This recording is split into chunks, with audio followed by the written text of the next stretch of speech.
him up. Going to stay in play. Pozo's got room. He's there. Cardinals win it 3-2. What a fun night.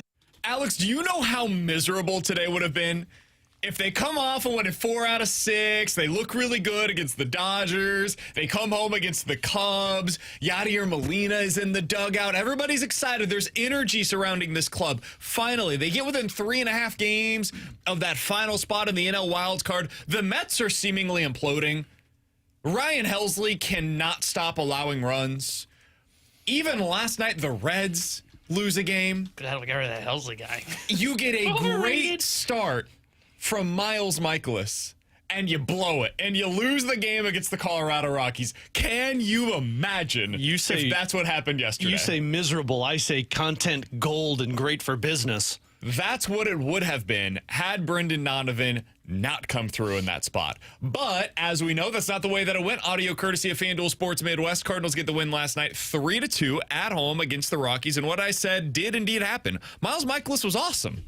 Had a no-hitter going into the 6th inning. Looked really good against, yes, I will go ahead and acknowledge, a very bad Colorado Rockies lineup. No-hitter wouldn't have counted, as we'll all acknowledge. No doubt about it. Can it count if they took 2 or 3 from you? Like, even if they are bad? They've won 30 of their last 117 games. They're a minus 2 of those are against you. Don't you get credit for that? They're a minus 330 run differential. This is very similar. Remember that White Sox series where they man, it was tough, but they found a way to sweep it? Yeah. This is kind of like that one. I don't care how you do it. It is a pass-fail test, and they passed last night. They found a way to do it. Alex, that Brendan Donovan hit felt so important. Not for you to make the playoffs. I'm still very skeptical of that being a real possibility for this team, but to keep the hope. There are some people on our text line right now with 314-399-9646. That's the Air Comfort Service text line. And in the YouTube chat at youtube.com/101ESPN there are some people that just really love their Redbirds, man. And they will believe, no matter what, that this team has a shot. John Jay said yesterday, look back to 2011. They were a hell of a lot further back than they are right now at this point in the season. They found a way in. So people will continue to believe. And last night would have been one of those things that maybe throws you off the tracks. Because if you lose that game 2-1 against the Rockies at home, hard to believe. But they won it. They found a way. And it allows you to continue to live on that dream for another day. Yeah, it's not even hard to believe. I think the belief is completely gone if you lose that game. I mean, look, the season was going to end miserably for a lot of people once pieces were traded away, because you look at it as, okay, well, you're selling off, so the season's a lost cause.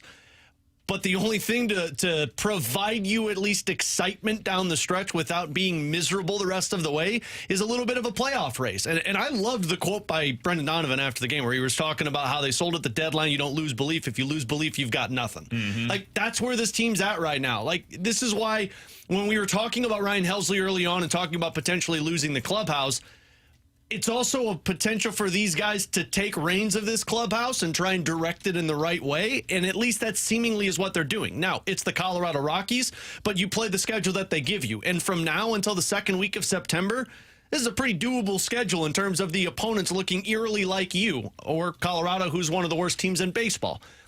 If you lose that game, there's no conversation about it anymore. Any hope that you had was completely gone. But the Cardinals allowed you to dream a little bit on this one. You're 2 games out. Everyone else around you seemingly continues to lose. 3 games out. 3 games out today. You have a chance to do it, and at least it makes the season a little bit more enjoyable than what it was going to be. Because you lose this game, you're mentally checked out the rest of the way, because there's no chance of this happening if you keep losing to the Rockies. Yeah, I mean, last night Donovan potentially could have saved your season because of what you guys are saying. I mean, you've already dropped 2 or 3 today. Yeah, you've already dropped 2 or 3 to Colorado. It's hard to really sell yourself on we can be a playoff team if at the first 4 times you've played what could be there's still the 2 worst more games team. against Colorado, though. I know, but if you drop 3 of the first 4 against what is the worst team in baseball and could potentially be tied for the worst team in baseball history. Yeah, good luck, man. Good luck trying to come back from that and convince people hey, we're still in it, huzzah. No, that wasn't going to be the case. So, look, I still believe, what are the chances they get in? I think they're small, but you know what? At least they still have some life, and they at least feel like they're going to keep nipping at the heels of the New York Mets, the Cincinnati Reds, and force them to play some pretty good baseball down the stretch, rather than the Mets just looking at this going, hey, we can just coast in, let's just try to get to October healthy. No, you're going to force those teams to try their best down the final 2 months. That's what the Blues did that season when they traded away Paul Stastny, and it was like, what are you doing? You're in the playoffs. They pushed it down to the stretch to that last game of the season against Colorado when it came down to who won got into the playoffs. If you give yourself that chance, man, if you're the Cardinals front office, there are so many check marks that get checked at the end of the season. You see these guys compete for playoffs, how they perform. You get a longer leash of finding out who these guys are. It benefits this team to pull out wins like this one. So somebody on the text line said, is that true, BK? The Colorado Rockies have won 30 out of 117 games prior to last night. Sure is. They're really bad. Like really, really, really bad. Let me put it a different way. Their run differential on the season is minus 330. To put that in context, you guys would agree the White Sox, the A's, and the Nationals are quite bad, right? Oh, yeah. Those three teams have a combined run differential of minus 323. Wow. The Rockies are minus 330. The Rockies on their own have lost their games by a combined margin that is greater than the White Sox, the A's, and the Nationals have lost their games by a combined margin. It's crazy, dude. They are like 3 times worse than all of the next worst teams in Major League Baseball. So yeah, this is a really, really bad club that you are going up against right now. They have no hope. There is no reason for any Rockies fan to believe that this is going to get better at any point in, I don't know, the next 3 years, minimum. 3. Probably beyond. They have no stars. They have no supporting cast. They have nothing. They don't have an analytics department. Yeah. Donnie said, if you don't have belief, you have nothing. They have no belief. So they got nothing. That's where they're at. You beat them last night. Nice That's ballpark. all you had to do. It is a really nice ballpark. I'm thinking about going this weekend. All you have to do is take care of business over these 3 games. Give yourself another chance. And then you play that sorry-ass Yankees team this weekend here in St. Louis. You might have a decent crowd on hand for that one. See what you look like there. Then you go on the road. You go to Miami. You go to the AAA ballpark in Tampa Bay. You take on Pittsburgh. And then a big 3-game set against Cincinnati. Let's see where you're at, man. Do I believe this team is likely to make the playoffs? Hell no. I absolutely do not believe it. I think it's pretty damn cool, though, that they've put themselves into a position that we can even have the conversation. Yeah.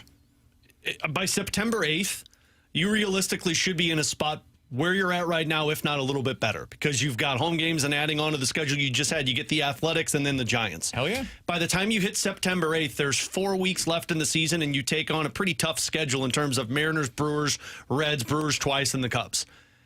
But if you put yourself in a spot by September 8th to where you're a game out or you're a game up on the Mets because they've just continued to down spiral. At some point, we have to have the conversation. Yeah, on July 31st, we would have never had that conversation. When you sell off Helsley, Maton, and Matz, which I know 2 of those 3 people were happy to see go, the season's over at that point for a lot of people. But the fact that the Cardinals can pull you back into this one, it does wonders for the future. You could potentially look back 3 years from now and say this was the reason why it shifted for the Cardinals. The New York Mets have lost 11 of their last 12 games. That's what's making this possible. It's not just that the Rockies, that the Cardinals are playing a little better baseball. It is mostly that the Mets are playing some of the worst baseball that you could possibly imagine. And it helps when over the weekend they go up against the luck box that is the Milwaukee Brewers. I don't believe in anything that they're doing. I think it is all a magic trick, and eventually we are going to realize who is behind the curtain. But it's still working right now, so God bless them.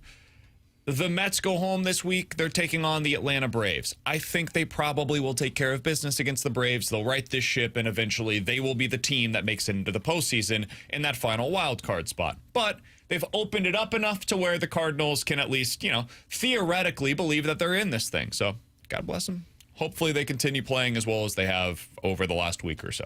Yeah, why not us? Yeah, why not? Yeah, Brandon. BK's not allowed. Mostly because of the rotation, partially because your lineup The hasn't rotation been that had very a good. no-hitter until 6th inning last The night. defense has been up rotation and down. stinks. Nolan Gorman. Woo, what are we doing, dude? That's fine. Got the Saggese. yips. Arenado's coming back soon, right? This team's not winning without him. Yeah. Dude, it would be so amazing if the Cardinals are like at that decision point and they are, a game back of the New York Mets. They've really fought their way back into this. And Arenado says, I want back. I want to play in the playoffs. And the Cardinals are like, I think your shoulder still needs a little bit more strength to it. Can you imagine? I don't even know. He's going to hit cleanup I don't think you can. What would you do? If you're the Cardinals, I think you're like, hey, man. I don't know if we want to disrupt chemistry. You can't tell him you've got to stay down. He contractually is. You can't tell him, though, that you're not coming back and playing third base. You can. Ride the pine. You can. Yeah. You could tell him you're going to be a bench. I can't do that if Gorman is playing the way that he is right now. No, I think he'd probably be like a defensive replacement. Yeah. Late inning replacement. You're our new Bader. I liked the way that Oli managed last night in the late innings, by the way. It was aggressive. And I wish he would do that more. I like a lot of what Oli does. I think he's a really good manager. I think he gets unfair criticism, and I think the fact that he's doing more of these long-form interviews like he did with us on Friday, for example, self-serving, but I believe it, I think that's good for him. I also think sometimes they lean a little bit too much on defense, and I think what he did yesterday, where he was going for the jugular, and he was really trying to add on the runs, I think that is more of what we should see in the future. So I know this is all in part because of their situation right now, especially with the bullpen where they're a little lighter than they once were with guys that they really trust. But I liked that. I like seeing that aggressiveness with him, pinch running, pinch hitting, go with your best dudes down the stretch to put up a crooked number. It worked with Donnie. It didn't work with Pozo, although, dude, he absolutely... That was a shot off the bat. Just a great defensive play. I think that team, process-wise, I loved it. I think that team allows Oli to be aggressive like that, too. Like, it allows you to go for the jugular when you know a team is as bad as the... Maybe it's the Rockies that he hates, because that was the Pujols game where he went for the jugular. Maybe Oli just despises Colorado. I wouldn't even say it's necessarily the opponent. I think it's also the way that the Cardinals are currently constructed, because you have so many more interchangeable pieces. Like, if that exact same situation took place yesterday and, like, it's Nolan Arenado coming up, you're not pinch hitting for him because it's Nolan Arenado, even though you probably should. But you just can't take that guy out of the game. So I think partially it is also the way that they're constructed currently. Yeah, well, and I also think it was just how depleted the bullpen was just specifically for last night. I mean, the way that he was talking, it sounds like if they had, JoJo available or they had O'Brien available in that game, that he probably doesn't pinch hit for Scott. Which, that one I could understand if you decided not to go to it. But, yeah, I agree. I like the fact that he tried to go and get that extra insurance run. That way you have a little bit more wiggle room if need be. You said, can you imagine what they're going to do? Imagine if this team is vibing really well and Arenado comes back and it goes the opposite direction. Oh, man. You thought the shouts of getting rid of Arenado were loud this past offseason. He's Alex. That's T-Bone, and I'm BK. 314-399-9646 is the Air Comfort Service text line to get involved in the show. That's where I Hate Paper Straws is yelling at me for saying that the Brewers are smoke and mirrors. I do believe that. Yes, he said, give them the World Series. They are by far the best team in baseball by any metric. Not true, sir. There are a lot of metrics where they are barely top 10, including in offense. So, yeah, I disagree with that sentiment, and I do believe that they will be a team that does not make it to the World Series. I hope they win it all. I'd be surprised if they make it to the NLCS. Coming up in 15 minutes, we're going to get into some NFL quick hitters. Buster Olney of ESPN.com will join the show at 12, but coming up next, Kyle Leahy, once again, another outstanding performance yesterday. Are you starting to believe in him as a starting pitcher for the Cardinals in 2026? We'll discuss it next on BK and Ferrario.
feels inevitable right now. Alex Ferrario, Tanner Hendrickson, Brandon Kiley. You've got BK and Ferrario here on 101 ESPN. Over his last 6 outings, Alex, he's gone 10 innings. He's allowed how many hits? Just 3 of them. He has 9 strikeouts. How many walks in that stretch, Alex? 1. 0. Hasn't walked anybody. Has not allowed a run. He's been unbelievable. That's dating back to July the 26th. Last night ended up giving you 2 1/3 inning, gave up 1 hit, 2 strikeouts, and as I mentioned, 0 runs, 0 walks in that outing. Went 30 pitches. That was incredibly impressive. For him to not only go out there the first time, but the second time, and then to finish out the game for you in the just a remarkable outing once again by Kyle Leahy. What a weird season it's been for him. Lights out at the beginning of the year, been remarkable basically since the middle of July. But then in the middle was a big poo-poo platter where he just could not stop giving up hits, runs, everything associated with that. And we had the conversation last week with Oli Marmol about, hey, is he somebody that could be a starter for you in 2026? And would there be value in seeing him go out there as a starter in 2025? And Ollie, I'll sum it up for everybody. He basically said, yeah, he absolutely could be a starter in 26. Not sure if there is a whole lot of value in seeing it in 25 just because they feel as though the arsenal's already there. And they've already seen him go up against the lineup 1 and at times twice through. So they feel pretty confident in the way that his stuff would play at this level. Alex, is he making a believer out of you in that regard? Yeah, he is. And it's mostly because of how effective he is and the small sample size we're seeing and in the situations that you're seeing. I mean, you're seeing him provide the Cardinals 2 or more innings and get through it pretty efficiently, which it's at least a telling sign if you're a front office looking at it saying like, okay, we think we could stretch this out and make him a 5-inning guy or a 6-inning guy. Since the All-Star break, I was looking at this because to me, the odd one out, and we were talking about this in the office, it would be Andre Pallante. That's the one that if Leahy gets the opportunity to start, he's competing against Andre Pallante. Since the All-Star break, how many innings do you think Andre Pallante has thrown? Oh boy, he's been.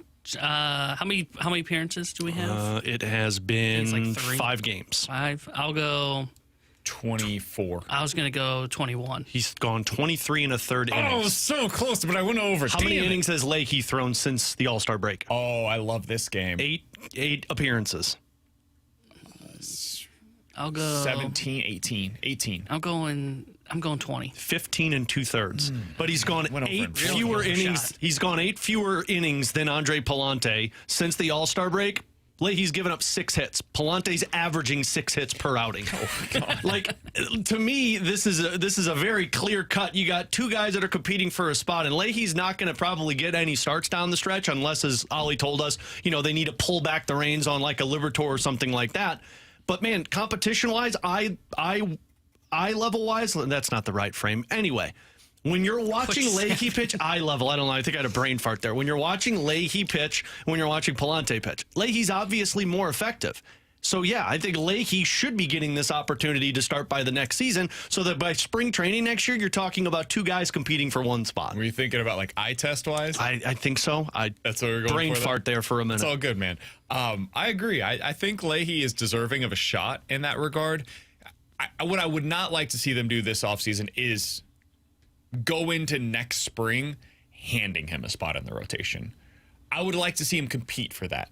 So whether that means him versus Pallante for a spot, him versus a veteran that they bring in, him versus, and I'm only going to use this name because he was traded at the deadline and we've talked about him a lot so people kind of have an idea of what I'm mentioning here. Taj Bradley, like that kind of a pitcher who still has options, you trade for him, has real upside. That's the kind of thing that I would like to see, is Leahy come into spring, stretched out, get an opportunity to start, but don't have anything guaranteed.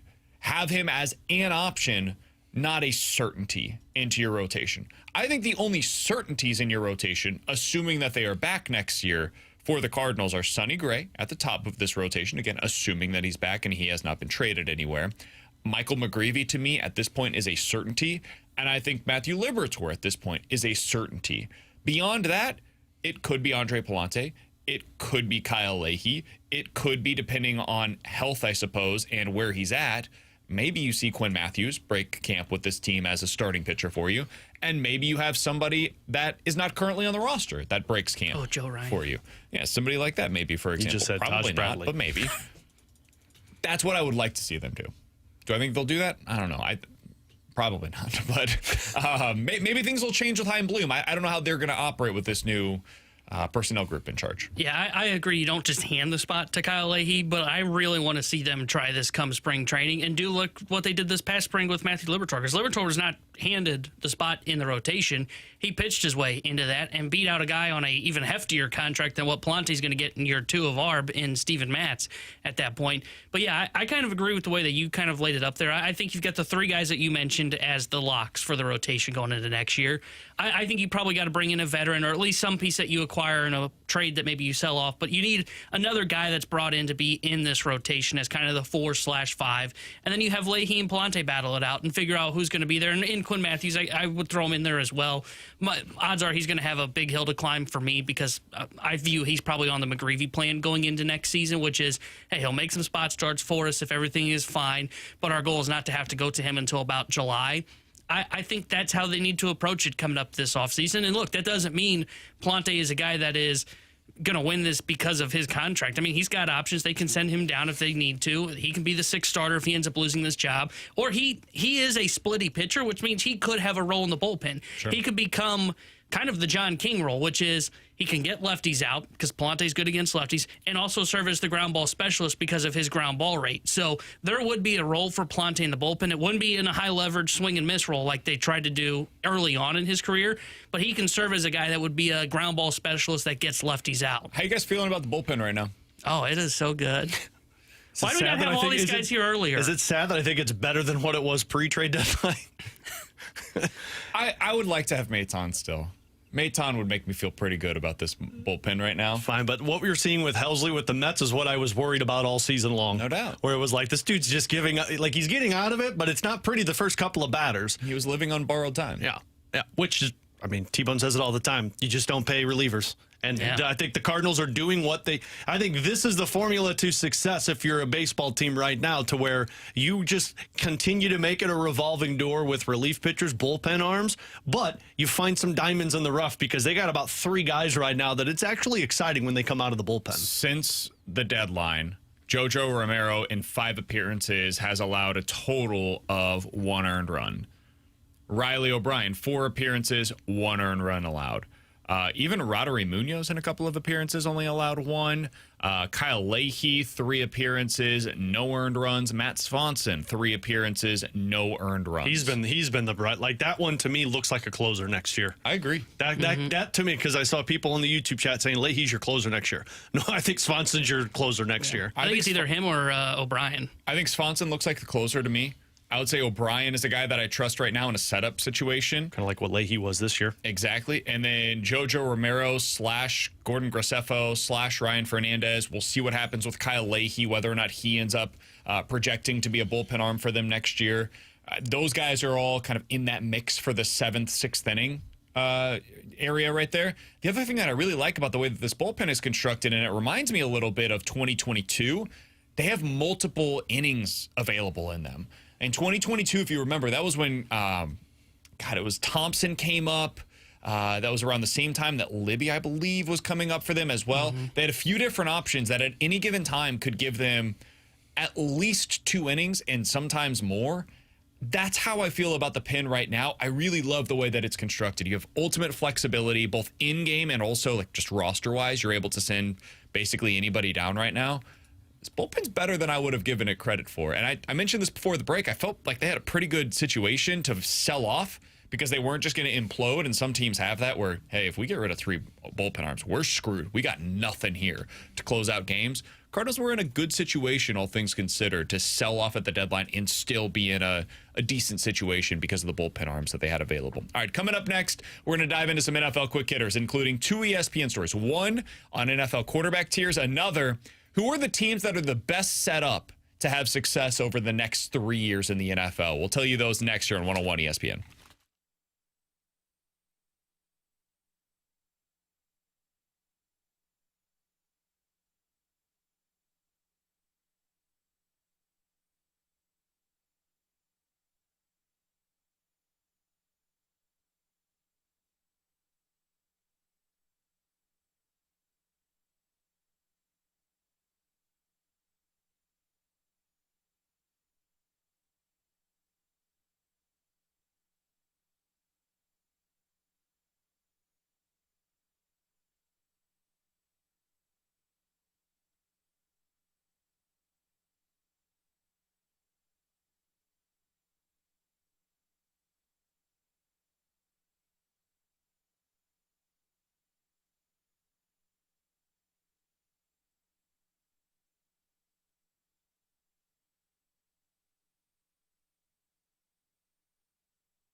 Taryn Hendrickson here. The Sports Center update driven by Johnny Londoff Chevrolet and Johnny Londoff Autoplex. Cardinals beat the Rockies last night 3-2. And game 2 of their 3-game set against Colorado will be tonight. Kyle Freeland will be on the mound for Colorado. Matthew Liberatore will get the start for St. Louis. 6:45 will be first pitch. The Sports Center update is driven by Johnny Londoff Chevrolet and Johnny Londoff Autoplex. CNLondoff.com. Chevy, together we drive. Are you kidding me?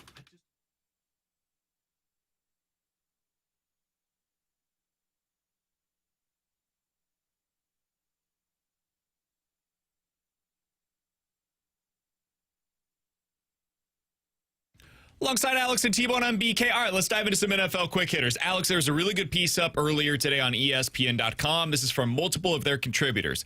Ben Solak, who I think does awesome work. Louis Riddick, former NFL executive, former player as well. Aaron Schatz, who's their analytics guy. And then another nerd, and I say that affectionately, Seth Walder. All of these guys came together. So you've got an analyst, a former front office guy, 2 of the nerds. They came together and decided, all right, here's what we're going to rate everybody for the next 3 seasons. And they did it based on overall roster, quarterback, coaching, and their front office. And they put together 1 to 32 how they would rank every team in the NFL for the next 3 years if you were projecting it out. Who do you think came in at number 1 on this list? Oh, I wanted to start at 32. Okay, we can go at 32. No. What do you want? Who do you think is at number 32 on this It's list? got to be New Orleans. It's got to be the Saints, right? Yeah. Over the next 3 seasons. It's got to be the Saints or the Giants. I don't think we need a drum roll for 32. The New Orleans Saints! Congrats, you guys suck. Yeah. And it's by a wide margin. Oh, well, yeah, they don't have anything. They are 31st in Good day. overall roster, 28th in quarterback, 31st in coaching, and last in front office. I actually feel like I say who day when I look at their roster. Like, who's this? 31 is the Giants. Okay, so, yeah. 30 is the Spot on. Panthers. Okay. 29 is the Jets. I'd Yeah, put, that the, one I'd feels put right. the Jets below the Panthers. I think I would too. 28 is the Atlanta Falcons. Ooh. 27 Sorry, is Salts. NFC South. my Sorry, Indianapolis Colts. Oh. Their quarterback situation is ranked 30th. Or my Indianapolis that feels right. Colts. And the Cleveland Browns, who I think actually probably should be a little lower than this, they are ranked 26th on this I list. think I'd move the Falcons up above all those other teams. Probably. Okay, now to the real stuff. Now to the nitty Number gritty. 1 on the list, best setup for the next 3 seasons in the NFL is... Got to be the Eagles. It's Eagles. It's got to be the I Eagles. was thinking Eagles. Yeah. Who'd you have it? Cap-wise, roster-wise. Eagles will be high. I think the Lions will Eagles be high. number 1 in Ravens. overall roster other than the quarterback. Number 1 in front office. They were 8th at quarterback and 10th in coaching. Yeah. Damn, Jalen Hurts gets the 2 Super Bowls.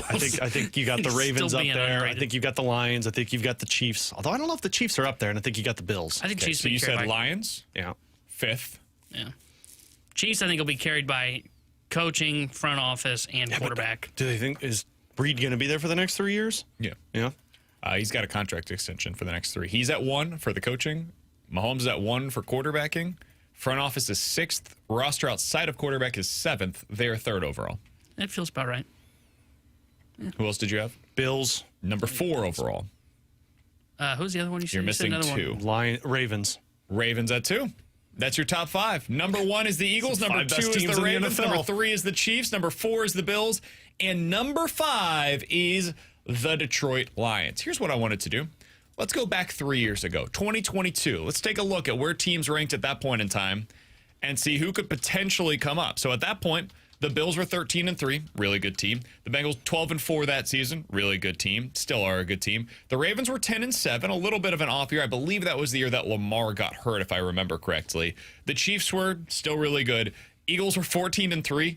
That was the year, I believe, wasn't that the Chiefs-Eagles Super Bowl that season, if I'm not mistaken? Yeah, 2023. So the team that has come up is just the Detroit Lions. They're the only one that wasn't in the top 5 probably at that point in time that has emerged. Do you guys think there is another team that you would put into that category right now?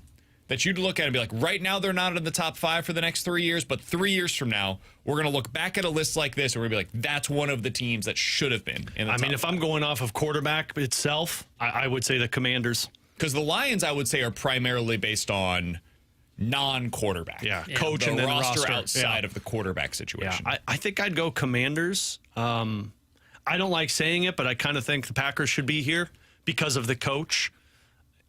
I'm trying to think of. I got another one for you. And it's Don't in say the Ravens. NFC. Don't say Ravens. No, not right. Oh my God, their quarterback. Is it the Bears? Their quarterback's back's broken. But I didn't think Bears, but it's in that division. Vikings. because I really like Kevin O'Connell as a head coach. I think that the division roster probably around is. them, the roster around the quarterback spot, Justin Jefferson, T.J. Hawkinson, that defense is very good. It's just a matter of, okay, what does J.J. McCarthy become? And if McCarthy ends up surprising us and becomes a really good quarterback for them, they're going to be the team that accelerates up this list. I don't like saying the one that I'm going to say. Are you going to say the Colts? Get him out of here. It's the Rams. Oh, I One of the about best them. front offices in the NFL. I think you can make a case if you could have one coach over the next 5 years that Sean McVay would be the guy that you would want over the next 5 years. And they have shown an ability to replace guys that are getting over the hill. You know, they decided, hey, we don't want Jared Goff anymore. Cool, we'll go get Matt Stafford, a top 10 quarterback in the NFL. Hey, Aaron Donald's about to retire prematurely. Cool, we're going to just completely reshape our defensive line in 2 off seasons. We'll get Kobe Turner, we'll pick 2 guys from Florida State, and boom, our defensive line is now top 5 in the NFL again. We lost a superstar and replaced him with maybe a superstar in Jared Verse, and then a bunch of other dudes that are really good supplemental pieces. So if I was going to put another one in there, they're going to have to fix the quarterback situation, and I don't know what the plan is there, but I believe they will have a plan in place. I think they would be the team that I would throw into this category. Quarterback's the biggest thing for me why I'd be concerned about that, because But that was the Lions too, right? Their biggest question was quarterback. They figured it out. but the reason that I would be more, because like overturning the roster, like you just mentioned, like trying to replace Aaron Donald, what they were able to do, where they quickly got out from the Todd Gurley extension, where they're like, holy crap, this was a mistake, and then drafted Kyron Williams. Puka Nacua, drafting him, and he replaces Cooper Kupp. Like, replacing all the other parts on the roster are a lot easier than the quarterback. And they got lucky that happened to be like the one off season where it was 2 quarterbacks that were on contracts that were franchise quarterbacks went on the move, and Aaron Rodgers and Matthew Stafford. And we really haven't seen that since. Guys have gone to free agency, like Russ was a guy that moved, and he was a trade. But I don't think you're going to luck into that situation again. Yeah, it'll be interesting. I do wonder if maybe they're going to be able to draft a guy. You know, maybe they stink for a year. Arch Manning decides to go back to school, then boom, Arch Manning is an LA Ram. Oh, that's fun. Or DJ your coach Lagway. retires, he takes over for the Chiefs whenever Andy Reid decides to retire. That's I don't fun. think- I don't think That's that's the fun. case. He goes to the Monday Night Football booth, Sean and then suddenly, boom, you've got Sean him. has refound his love of the game. Yeah, we'll see. We'll see how much that love sustains if his quarterback continues to go into this cryotherapy He chamber likes for Jimmy G, the next okay? 3 months. Okay. Oof. Yeah. That worked out really well for his buddy Kyle Shanahan in San Francisco. With Alex and T-Bone, I'm got a BK. Coming up in quarterback. 15 minutes, Buster Olney, ESPN's MLB Insider, will join us here on 101 ESPN. But next, it's time for questions and answers on BK and Ferrario.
Hey, it's BK for my friends at Victory Men's Health. It is time for you to unlock your inner champion. There's one place to do so. It is with Victory Men's Health. Check them out today. 4 great locations across the St. Louis area. For me, I personally go to the one in Town and Country. I walk through the door. It feels like home for me. Everybody says hello. You go in. It's like the state-of-the-art location. It's beautiful. You feel comfortable.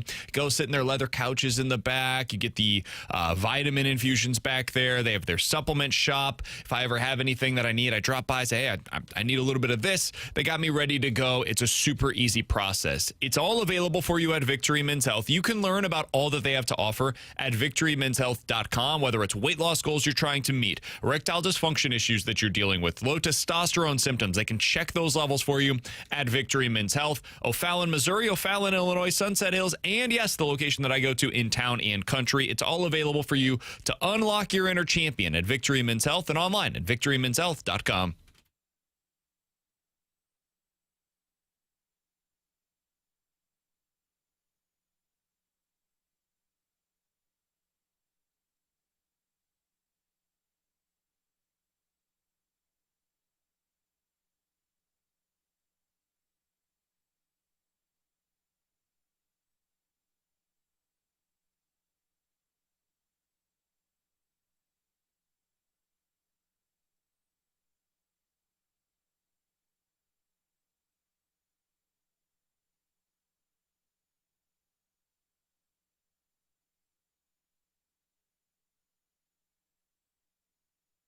May have the answers. Maybe. It's BK and Ferrario's questions and answers on 101 ESPN. 314-399-9646 is the Air Comfort Service text line for questions and answers. We'll have Buster Olney of ESPN.com when he joins us in about 15 minutes. He'll join us live on YouTube. So if you want to check that out, youtube.com/101ESPN STL is where you can go to watch that. From the 314, guys, questions and answers. Who would be your ideal, while somewhat realistic, addition for the rotation for the Cardinals this offseason? I have not done a whole lot of looking into that just yet, to be totally Shohei Ohtani. frank with you guys.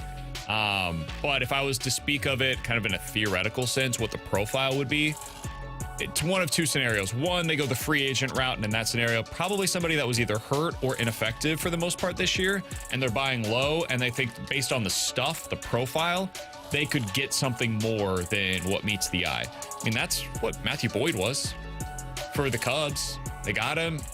I don't think anybody was super excited about them getting Matthew Boyd, and he's been great.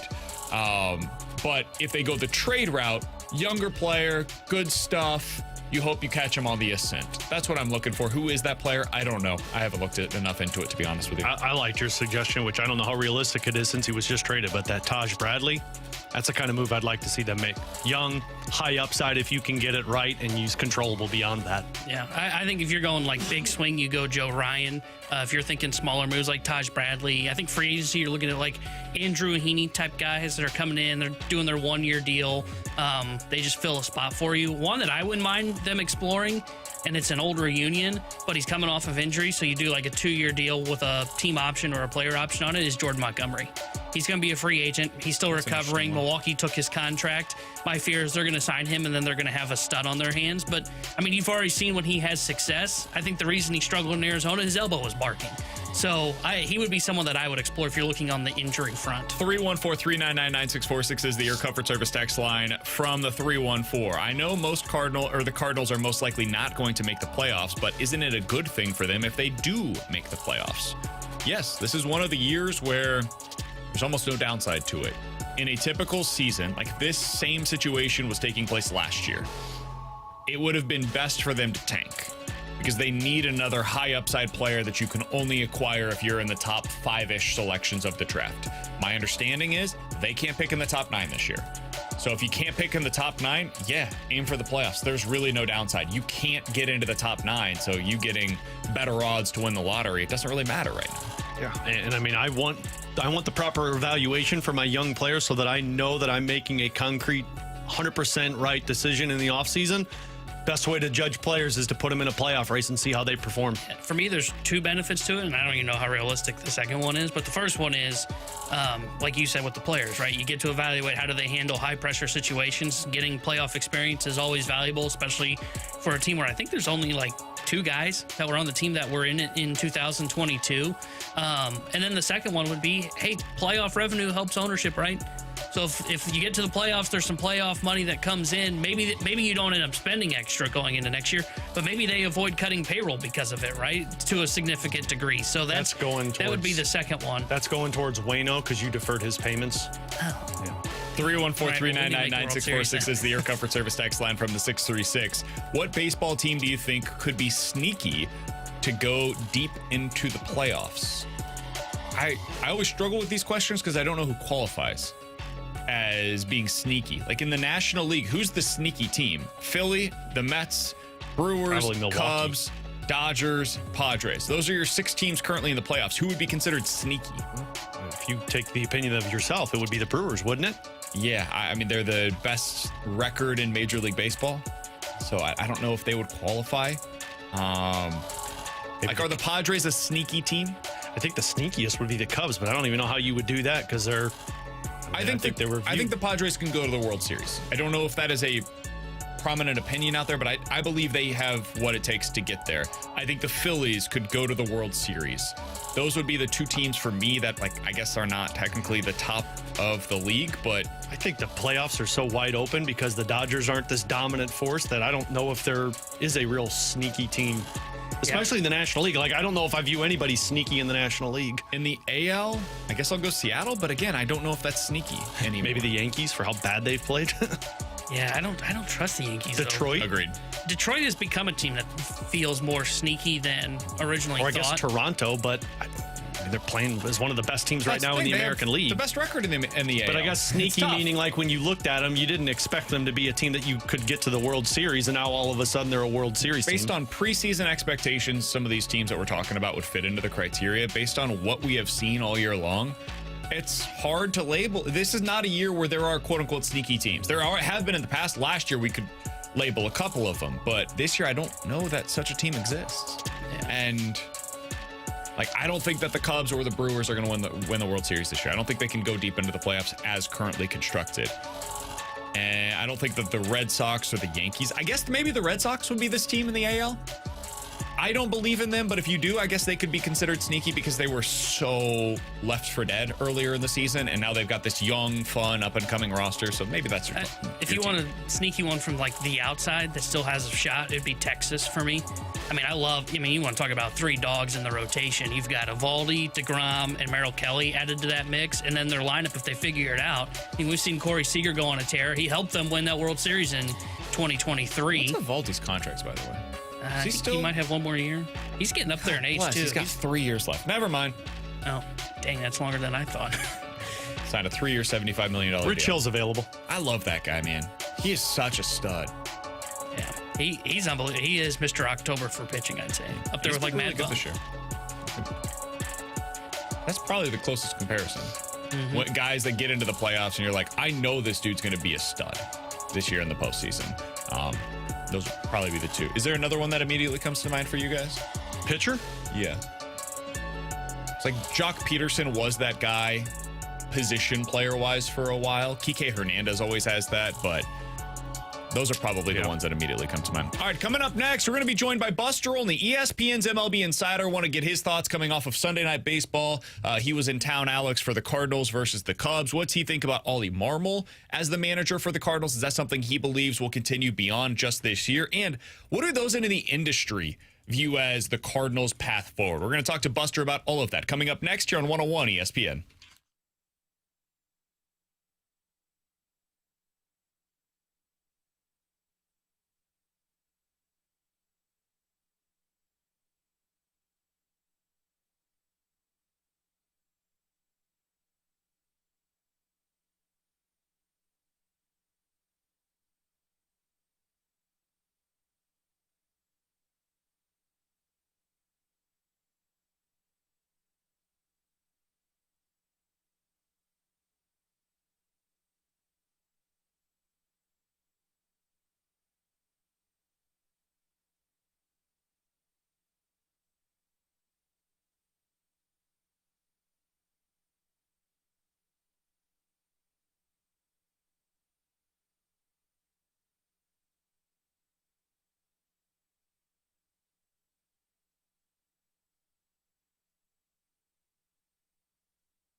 One of my favorite baseball analysts in the industry is Buster Olney. He joins us here occasionally on BK and Ferrario, and we always appreciate the time. He does so via the Callier and Thompson hotline. You see him on Sunday Night Baseball. He was in town this week for the Cardinals versus the Cubs. Buster, thank you so much for hopping on with us today. You guys had a fun one on Sunday. The base coach situation, Cards, Cubs, the rivalry. Yadier Molina in town for Friday and Saturday as well. How you doing? How was your experience at Busch Stadium?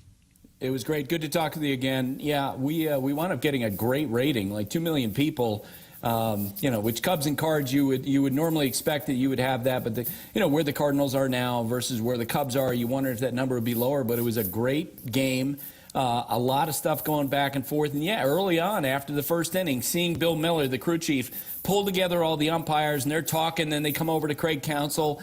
And when I went up to Oli Marmol to do that in-game interview with him in the fourth, fifth inning, I didn't know how he would respond to that question, and he dives right into it, right? Where he's like, they're really good at stealing signs. It's a part of the game, and they're just going to have to do it from the boxes where assigned to the coaches.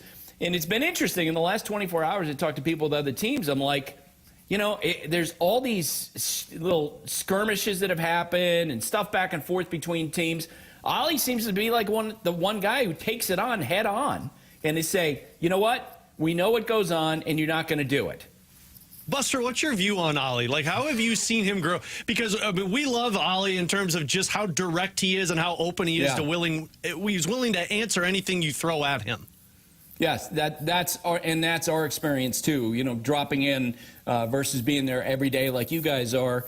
That he's just not afraid. Right? He's not afraid of a tough question. He's not afraid of a tough situation. He's ready to take it on.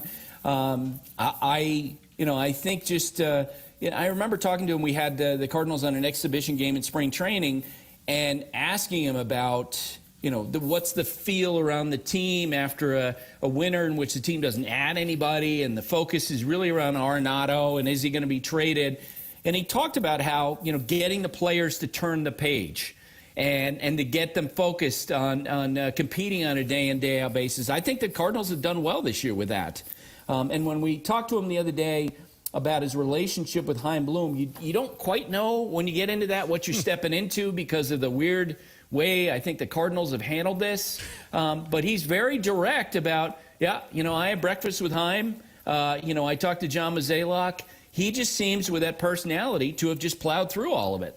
Buster, does he seem like the right guy that the Cardinals are going to want to keep in charge or leading the team forward with the direction that we don't know where they're headed?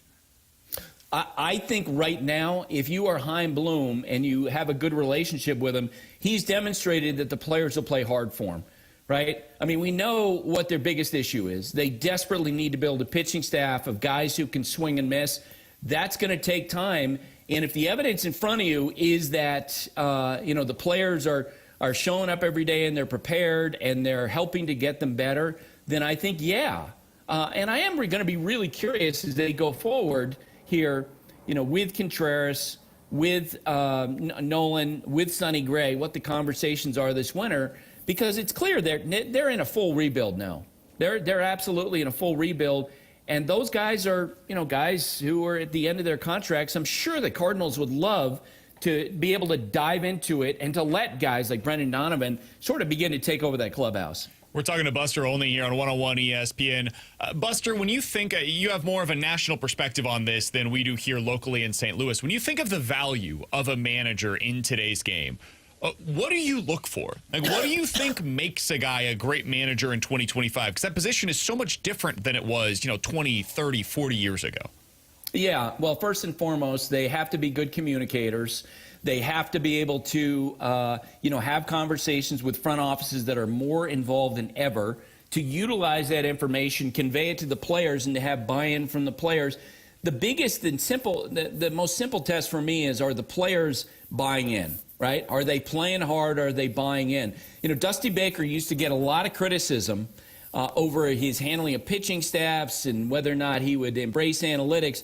The bottom line is, every day, Dusty teams play hard. And I think that's the most important factor, because we've seen teams and heard stories of, managers where the players have kind of turned them off. Look, I'm going to be fully transparent here.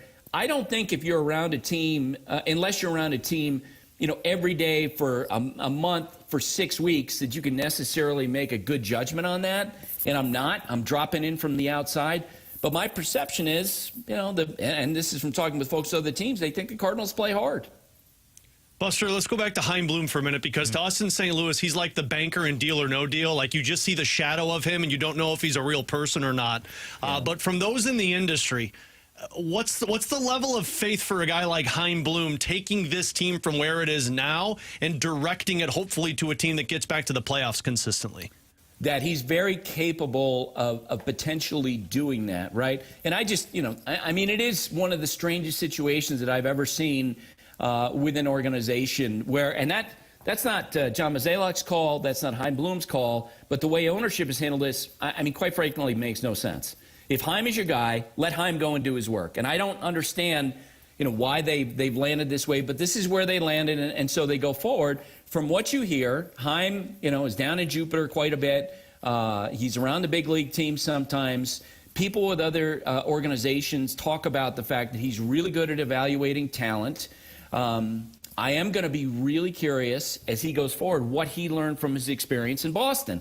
Because, and I know this is not a surprise to Chaim, if I were to tell him this, there was some criticism of him in Boston that he wasn't inclusive, that he didn't bring in people in a front office and draw them in. Here's the thing. General managers like all of us in this industry, you have a chance to get better. You have a chance to learn and go forward day to day. And I'm curious to see how that part of Chaim evolves. And we saw at the most trade deadline, there's some general managers who clearly are not afraid to make a deal and to potentially be wrong. Dave Dombrowski is one of those. Jerry DiPoto is one of those. A.J. Preller of the Padres is one of those. The perception of Chaim in other front offices was, when he was with the Red Sox, is that he would agonize over these trades, and he would sometimes get paralyzed by that. I'm going to be really curious to see how he evolves as he takes over the Cardinals. Oh, God. Buster, that sounds like what we've been criticizing the Cardinals about for the last 3 to 5 years. Right. Is agonizing over these decisions, and you get into a situation where all he has to decide every night, all right, I've got 12 position players that I need to get playing time for. I can only write 9 of them in the lineup. They had an opportunity at the deadline maybe to sort through some of those things. They said, hey, this is Chaim's decision for the offseason, so now that's going to be on his plate. I do want to ask you about that trade deadline, because you talk to people around the league. What was the perspective of other teams as they were talking with the Cardinals on who was in charge, like how they were going through these decision-making processes at the deadline on selling some of their relievers and potentially selling some of their position players? So that changed as the season went along. When I talk with folks with other teams, because normally your conversations are, hey, what do you hear about the Cardinals? What do you hear about, the Padres? What do you hear about this team? And what I heard early on was they're not going to sell. Like, they're going to run to the finish line with the group they have. They're going to try to win as many games as possible. And then I want to say about 3 weeks before the deadline, you started to hear something different, that the Cardinals, in the words of folks with other teams, are going to be realistic, right? They're going to look at their team, stack it up against a strong National League, Cubs, Brewers, Padres, Dodgers, Phillies, Mets, and that they were going to make rational decisions.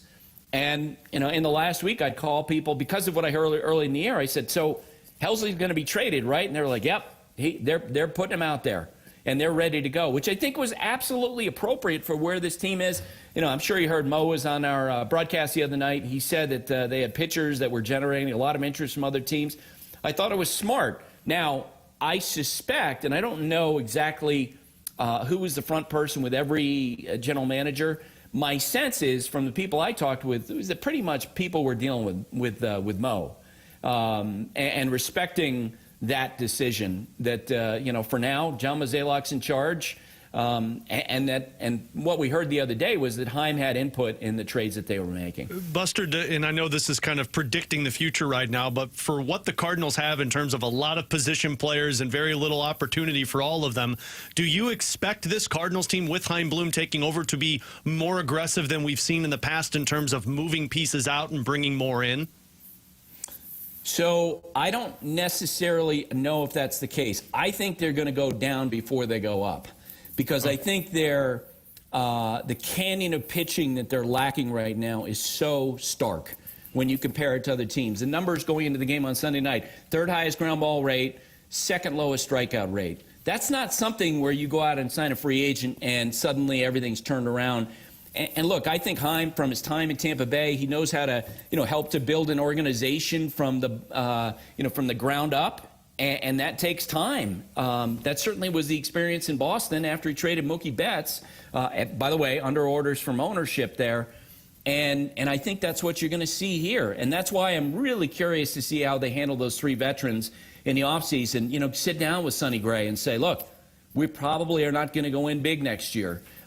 Is there a place that would be more palatable for you in the last year of your contract, to go to Wilson Contreras? Try to figure out, is there a place that we can land you? Who knows, maybe Milwaukee. And Nolan Arenado. Maybe you go to him and say, hey, let's figure out. I know from my conversations with executives of other teams, they think that St. Louis will be willing to eat a lot of the $42 million that's owed to Nolan after this season. Last question. I know, Buster, you got a heart out here in just a moment, but I do want to ask you a follow-up on Nolan Arenado.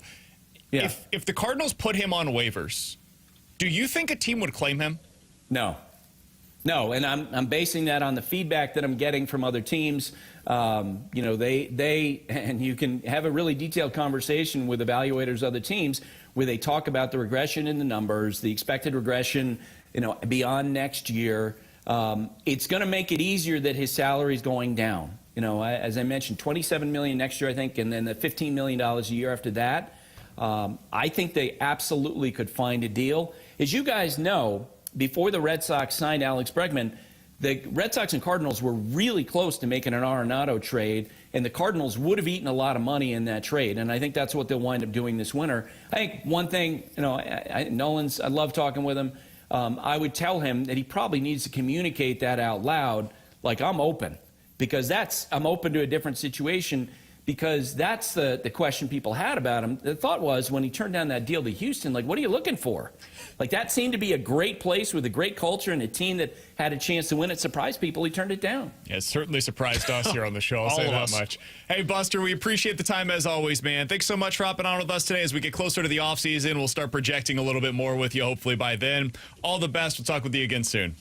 Okay, that sounds great. Thanks for having Buster. me, guys. You got it. That's Buster Olney, ESPN's MLB Insider. Appreciate his time as always here on BK and Ferrario. Buster's one of the best in the business. Always enjoy being able to catch up with him. He said it's going to go down before it goes back up, Alex. He also Odd to said hear that with a full rebuild and a team that's, 3 games out of a playoff spot right now?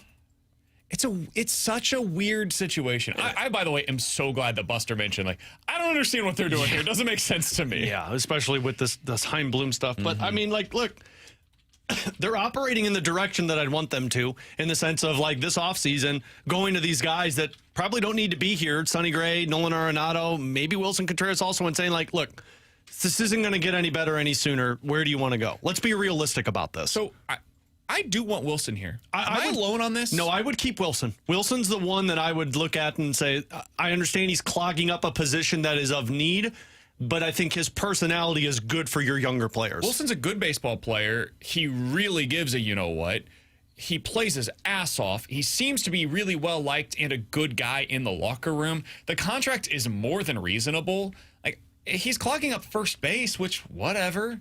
What, are you going to put Ivan Herrera at first? I'd just put him in the outfield, play him at DH. He's fine. It'd be easier to play Herrera and he's been first. good at first. It's not like he's a liability defensively there.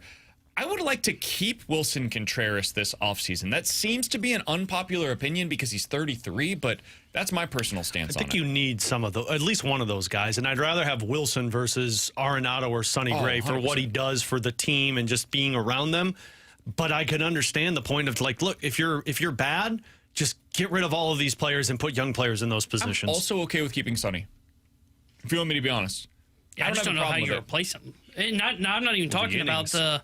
I'm not even talking about. I'm not even talking about the stuff. I'm just talking about how do I replace his innings that he's going to eat. Because you already need one more guy. You're pitching so bleak right now. You need another one to start every fifth day. If I thought they were going to take that $35 million, Timo, sorry. If I thought they were going to take that $35 million that they have to spend on Sonny Gray next year and reinvest it elsewhere, I would be willing. I would be more interested in saying okay, what could you do with that money? They're not going to reinvest that. Yeah. They're going to take that $35 million, save it, put a younger club out there, and as you guys mentioned, I think what they would do is trade out Sonny Gray, bring in Andrew Heaney. And I don't think you're getting a haul for Sonny because it's going to be such a limited number of teams that he's willing to go to. So you're talking about like Atlanta and Cincy. Okay, there's not really much of a bidding war that can exist there because there's not more teams involved, and he's making $35 million, so you probably have to eat some of that money to get a better return. And I'd just rather keep Sonny for one more season. Sorry, T-Bone, you were going to say something about Wilson. Yeah, so I agree on the Sonny front. The Contreras one, like I would prefer to have him here, but I can see the path to where you move on from him, because if you then move on from Contreras, say you do find a trade partner, and then you move Burleson down to first base. Now you freed up left field for Herrera or Nootbaar, if you believe Nootbaar's still a part of the core. You now just kind of create more roster flexibility. So I can see how you get to a path of saying, hey, let's kind of move on from Contreras. Let's create more roster flexibility for more of these pieces that we have, and then you have one less piece that you potentially have to move on from. I mean, I get it. I would get how they got there. I agree with you. I think you probably want to hold on to that guy because I think he brings some value off the field as well, and let alone he's just a stud of a baseball player. Yeah, he's just really good. But I wouldn't be like upset if they made the move because I would understand what they're doing in a rebuild. Yeah, I think Wilson really wants to be here, by the way, so I don't know that any of this matters because I don't think he's going anywhere. But beyond that, I just think there's other ways to go about this. I think you can move other pieces in order to make the roster work the way that you want it to. I don't think it needs to include necessarily trading Wilson and Sonny. The guy that I think has to be moved is Nolan Arenado. And I did find it really interesting that he said, and I think he's probably right on this, I would place Nolan Arenado on waivers and just find out, is anybody going to take him? Because if yes, cool, that's all yours, dude. You can have the player and the money. It all comes along with it.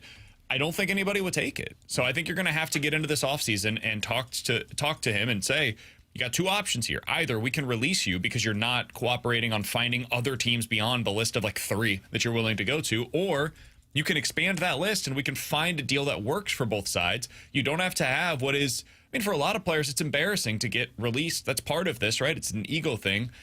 You can go somewhere else, continue to be on the contract. It will say next to your name, Nolan Arenado, making $30 million this year. Nolan Arenado in the final year of his deal, making $15 million. That's what it'll say when people go look it up, even though it's coming from 2 different places and what you're really making for your new team is like $10 million or whatever.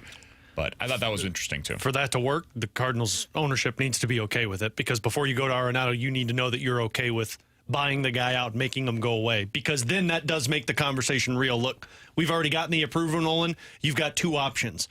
Make your list bigger so that you're willing to go elsewhere and we could trade you, or you will be bought out. He's Alex, that's T-Bone on BK. Coming up in about 15 minutes, should I be worried that Mizzou doesn't seem to have a quarterback or a left tackle and we're 2 weeks away from the start of the regular season? We'll get into that in 15 minutes. But speaking of Arenado, part of why they need to open up that spot at third base is because of J.J. Weatherholtz. Another part is because Saggese's finally showing some signs of life. What does it mean for them? We'll talk about it next here on BK and Ferrario.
Is Thomas Saggese finally starting to show some signs of life? From the 314, BK has the patience of a gnat. Saggese's a young guy who has a hit at every place he's been and is just starting to get his feet under him. You go to commercial by saying he's finally. What are you talking about? You seem to think hitting a baseball is easy. My God, man, give it a break. Can we have a little bit of patience with these guys? Not everybody comes up and hits 300 the minute that they reach the big leagues. It's a bleeping tough place to hit the baseball. Try it sometime. I have been the one that's been preaching patience for a really long time. I do apologize if I didn't make that clear in the last segment by having a disclaimer on everything that I say. 314, appreciate you listening. Alex, Thomas Saggese's finally showing some signs of life, though, and it's been nice to see. He just told you not to use that word.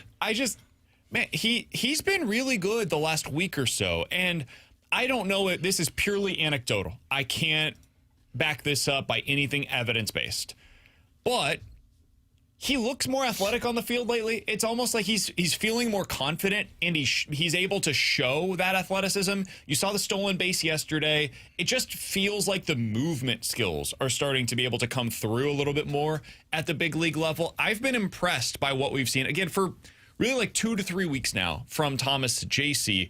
I don't know what it means, though, because it's not as though he's going to become an everyday player for you. Gorman's still going to get and should get the majority of the opportunities at third. A lot of his playing time recently, speaking of Saggese, has come because Donovan has been hurt, and it seems as though Donovan's making his way back after that hit yesterday at a pinch hit capacity. What does this mean, Alex, if Saggese is starting to find his footing at the big league level? I mean, to me, it's another weapon for this Cardinals team, and I don't know if him looking the way that he has looked since the All-Star break forces the Cardinals into any trade situation, because to me, Thomas Saggese is just going to be an everyday player to the type of guy that he is right now, which you're just the super utility guy. Like, you're an everyday guy, but you're the guy that's coming in relief of a lot of people, to where one day you're playing third base, one day you're playing second base, maybe one day you're playing one of the corner outfield spots when guys need days off, and then when injuries happen, because injuries happen, that's where you get your opportunity to go on a little bit of a stretch. Because he's young, he's got the versatility of it. The Cardinals show the willingness to use guys and are creative with where they play them. I think Thomas Saggese falls into the camp of the role that Brendan Donovan was when he was originally on this team. You were a super utility piece for us. You're going to get as close to everyday bats as humanly possible, but your role is going to be very effective for this team as you continue to grow within our organization. Yeah, I think right now what I find fascinating about him is he's trying to earn that everyday utility role spot, because I think, there's a way to keep Weatherholt on this roster. So you keep Weatherholt at second, Wynn at short, and you can keep Brendan Donovan by moving him into the role that we're describing, the role that he came up playing, which was the super utility guy, can play the outfield, can play at second or third base and shortstop in a pinch. It's why he won a utility gold glove, because he's good at all of those positions. I think that's kind of what Saggese's trying to prove here early on is, hey, my bat will be able to adjust to big league pitching. He's got a little bit of a chase problem, and he's even admitted that last night to Jim Hayes when he reported that on the broadcast. But he's working on that. Prove you've got that bat. Prove that you can be a solid defender on the infield. And then my expectation is next year, we saw the reports a couple of weeks ago that it was, hey, he's been working on taking fly balls. I think next year will be the time when they hope to potentially move him a little bit into the outfield for some opportunities. And if you can do that, you basically just found your Brendan Donovan replacement of the super utility guy that they're looking for. And to me, he kind of profiles a little bit like him, not the as high on base, but can hit for average, which will bump that on base. And I think there'll be a little bit more pop in his bat as he matures at the big leagues. I think that's what he's trying to do. I think he's trying to take the everyday utility role for 2026 and beyond. And the one thing that we complain about is this team doesn't have enough right-handed bats. They're too left-handed heavy, and Luke and Baker couldn't crack this roster because he played one position. Like, Thomas Saggese is the prototypical Cardinal, to where you can play anywhere on the diamond, we can move you around, and you're a right-handed bat, knowing that we have that weapon available to us. From the 636, does Saggese's performance make you feel a little better about using Donovan as a trade chip to get a mid-rotation starter? Possibly. I think that's the kind of stuff that opens up as we see more of these young guys. Somebody else says, guys, he's Tommy Edman 2.0. Maybe. I think he's more athletic than we gave him credit for, or at least that I gave him credit for. I think that's part of the profile that I didn't necessarily anticipate to this level. I've been impressed by the speed. I've been impressed by the defense when he's gotten an opportunity to play over at third. I don't think he's great, but he's average to above average. That's decent if you can be an above average OPS guy as well. And I think he has the potential to at least be that. I think he's an above average big leaguer, a major league starter. And when you trade at the deadline to get somebody like that cost controlled in return for Jordan Montgomery, it's a hell of a piece, man. So, I mean, it's a win. It's a win of a trade for the Cardinals with what they were able to get potentially for 2 months of Jordan Montgomery. And now you get to find out what does it mean? What does it mean for you in the future? I agree with you guys on the role, and now it becomes what's that mean in terms of the value of it. I don't think this means he's a star. And I think that's sometimes where we lose some of the text line is, cool, another C-plus player. Yeah, those guys are important. Yeah. It's important to have C-plus players on your roster. It's just they're missing the A-plus players. The one thing the Cardinals do well, you know that they can generate these types of players, and they're going to keep finding them, which is a great thing to have. It's generating the star. But the matter of fact is, like, we could sit here and say, well, does that mean you're trading away Donovan, or does that mean everybody's on the table with this team? Exactly. This team needs to go into Depends the on the offseason. return. Yeah, everybody's available. Wow me with your offer. And the best deal that comes your way, then you sit down and you sit with your group and find out, can we replace this guy if we trade this piece away? Think of how A.J. Preller would approach this offseason if he was in charge of the Cardinals. Nobody would be off the table. Nobody. He's at the deadline in the middle of the season, and Dylan Cease is available. His closer, Robert Suarez, he's available. He's like, we'll figure this out. We're getting Mason Miller. Cool. Let's see what we can do with our closer. Oh, he's not going anywhere. All right, float it out there. We were never actually going to close. We were never ever actually going to trade him. He's a madman, and he would be floating all of these guys in trade rumors, trade speculation. Why? Because you find out what's out there. Hey, what if we made Ivan Herrera available? What would it look like? What could we get for Ivan Herrera? What if we packaged Herrera and Burleson for another team that could really use middle-of-the-order hitters, couple of corner outfielders? We'll completely remake your outfield for you. Oh, you see Herrera as a first baseman? Cool. Here's a corner outfielder and a first base type for you. Oh, you don't need that? All right. Lars Nootbaar plus Mason Wynn. What does that get us from you? Okay, that's not really what we're... That's the kind of stuff that you can do in an offseason like this.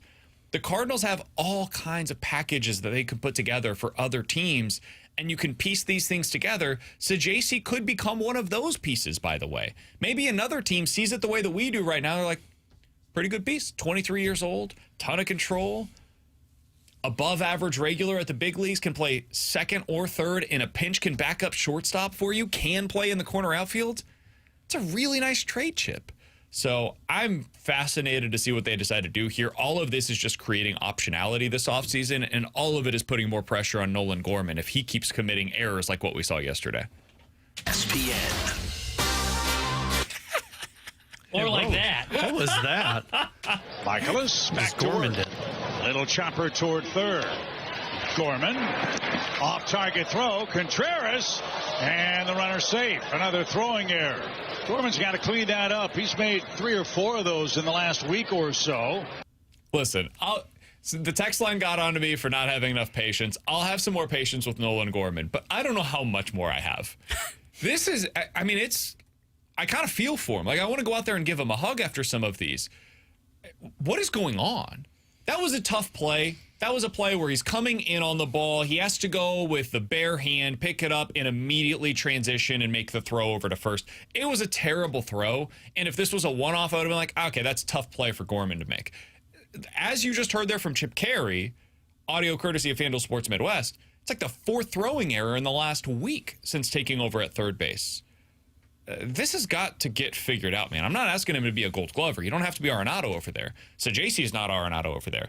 Can you be like slightly below average instead of one of the worst defensive third basemen in baseball? That's the bar that I'm having here. I don't think that's too high. Yeah, I mean, you could be more patient with him, but I think I'm past that. I just don't think he's a third baseman for you. I think he's better off as a second baseman / DH for you, just because it doesn't look very well there. And maybe it is, and he hasn't done it for so long, but I don't know. I feel like if you can play the position, you could play the position, but it kind of seems like the guy's got the yips right now. Like, you're worried about making mistakes, which is odd to say because you're not going to come out of the lineup based off of your mistakes, because Nolan Arenado's not sitting in the wings waiting to come in. It's you or Saggese, and frankly, you've got a lot more runway opportunity than Saggese because you're older. But I guess if you if you are aware of the situation that you're in, the more mistakes you make, the less likely it is that you're going to stick in the lineup when back to full health. So I get it. I don't know if I have the patience. Like, I don't think he's your third baseman. I think you're an option at a different position for this team. The irony is that his bat's finally playing, and now the defense isn't. It's weird. I've got the patience to deal with the defense because you are in this stage of runway. Now we get to September and you're still in this playoff race. Now my patience will be worn thin, and I wouldn't be one that would be willing to stand for some of these mistakes, because it's one thing like that play there where you're charging in the bare hand, like that ball, you got to put that in your pocket. But that's a player trying to make something happen, especially because he's had a couple errors. The ones where it's hit right to you and you throw Contreras and nearly take his arm off because you can't put it on target, yeah, those are unacceptable. But I think where there is pressure on Gorman for this, and it's probably what he is feeling a little bit. Look, man, if you're going to be a Cardinal beyond 2025, you're going to have to play something other than second base. You're going to have to play third base as well. Now, whether that means you're the starter if we move on from Arenado, or even if it is, hey, we just need you to fill into that role, you're going to have to play defense here, because our up the middle is going to be blocked. It's going to be whether it's Brendan Donovan and J.J. Weatherholt at second base, or it's Mason Wynn at shortstop. You've got to have flexibility to shift over to third base. And if you can't do that, I just don't know what your role is going to be for this team. Hit bombs. Yeah, bench player. But again, going back to why I said, like, why could move Contreras and I wouldn't be upset? I think it's roster flexibility. I think they want all kinds of flexible pieces. And though, yes, they don't have a guy that has home run power like that. This is a piece that they don't have. I think they would be okay with moving on from that piece if it can help them in the future. Maybe. Or Weatherholt's your third baseman, Gorman's your second baseman, and then you make it work that way. And then Donovan, you use him as a trade chip. Saggese, or Gorman's your DH, super utility player. And you're moving on from multiple outfielders. I don't think they want one guy to be their DH. Yeah. If they've shown anything this year, but you know I think Gorman it's that. doesn't perform well against lefties as much. Sure. So when that happens, you have Saggese playing at second base. I just don't buy into them trading away Brendan Donovan. I think they look at that as a DNA type of player. I don't know how Chaim Bloom sees any of this roster. I don't know. And he's like the banker from Deal or No Deal. I don't think you're real. Love that comparison. It's hard for me to say with certainty how he views any of these players because we haven't talked to him about them.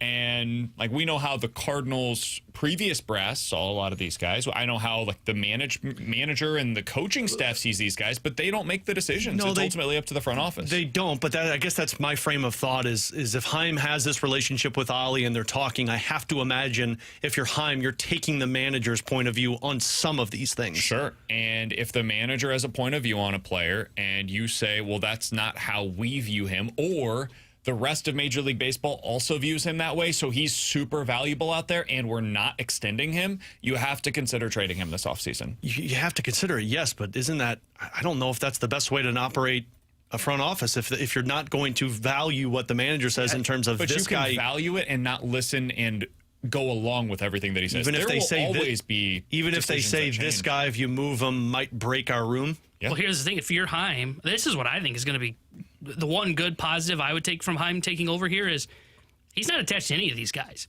Chaim didn't draft develop Brendan Donovan. He didn't draft and develop Nolan Gorman. Why do front offices get so attached to these prospects? Because they are the ones that draft and take so much time in investing in trying to develop them to get to the big leagues.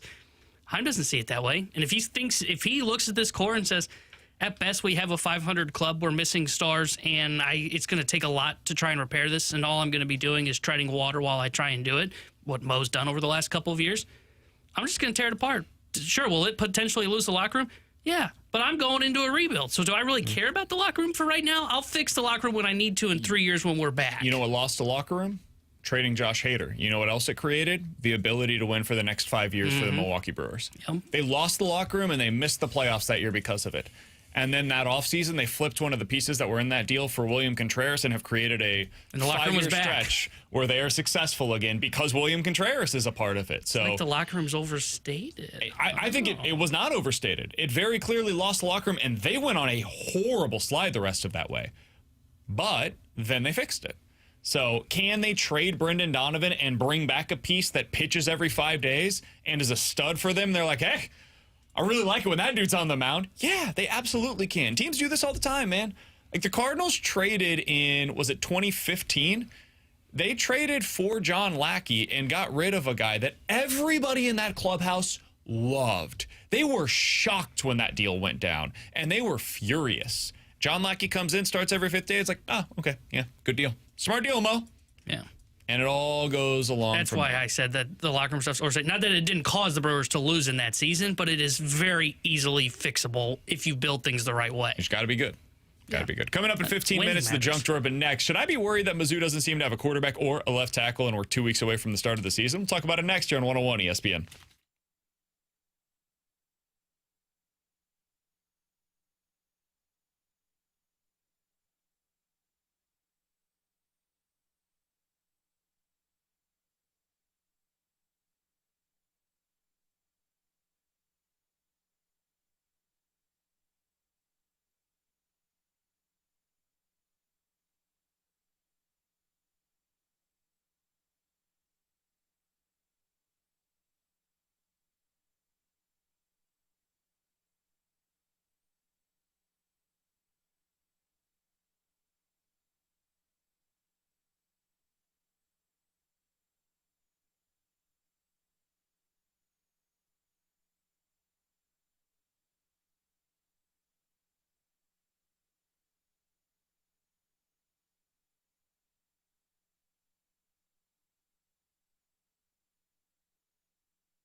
Tanner Hendrickson here with a Sports Center update driven by Johnny Londoff Chevrolet and Johnny Londoff Autoplex. Cardinals beat the Rockies last night 3-2. Game 2 of their 3-game set against Colorado is tonight. 6:45 will be first pitch. Kyle Freeland gets the start for the Rockies. Matthew Liberatore will be on the mound for St. Louis. And if you missed our conversation earlier in the show, we had the chance to catch up with ESPN MLB insider Buster Olney. You can check that out on the podcast page after the show today at 101ESPN.com or via the free 101 ESPN app. The Sports Center update is driven by Johnny Londoff Chevrolet and Johnny Londoff Autoplex. See them at Londoff.com. Chevy, together we drive. Are you kidding me?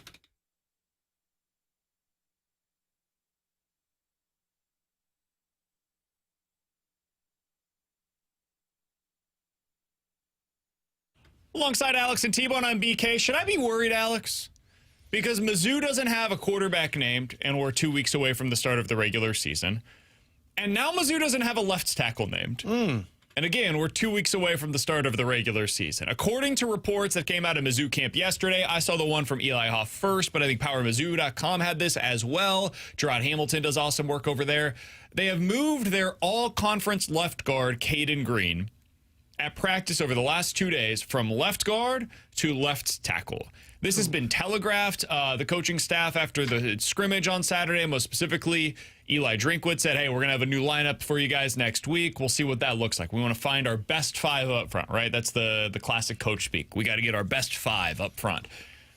Well, that best 5 appears to have potentially a guard moving out to tackle. As a Chiefs fan, I'm nervous because I saw this a year ago where the Chiefs had an all-pro left guard in Joe Thuney who bumped out to left tackle, and he wasn't as good at tackle. And then they insert a new starter at left guard who wasn't good at all. And so now you have a C- at left tackle and a D at left guard. And instead of having an A+ at left guard and a D at left tackle, they just lose quick and they lose often on the left side of the offensive line. That's my fear here. I don't know how reasonable that is because I don't know if Caden Green's going to be good or not at left tackle. And I also don't know how good they have in terms of their backups right now. I think they might be fine, but I don't know because I haven't seen them play at the left guard position in a Mizzou uniform.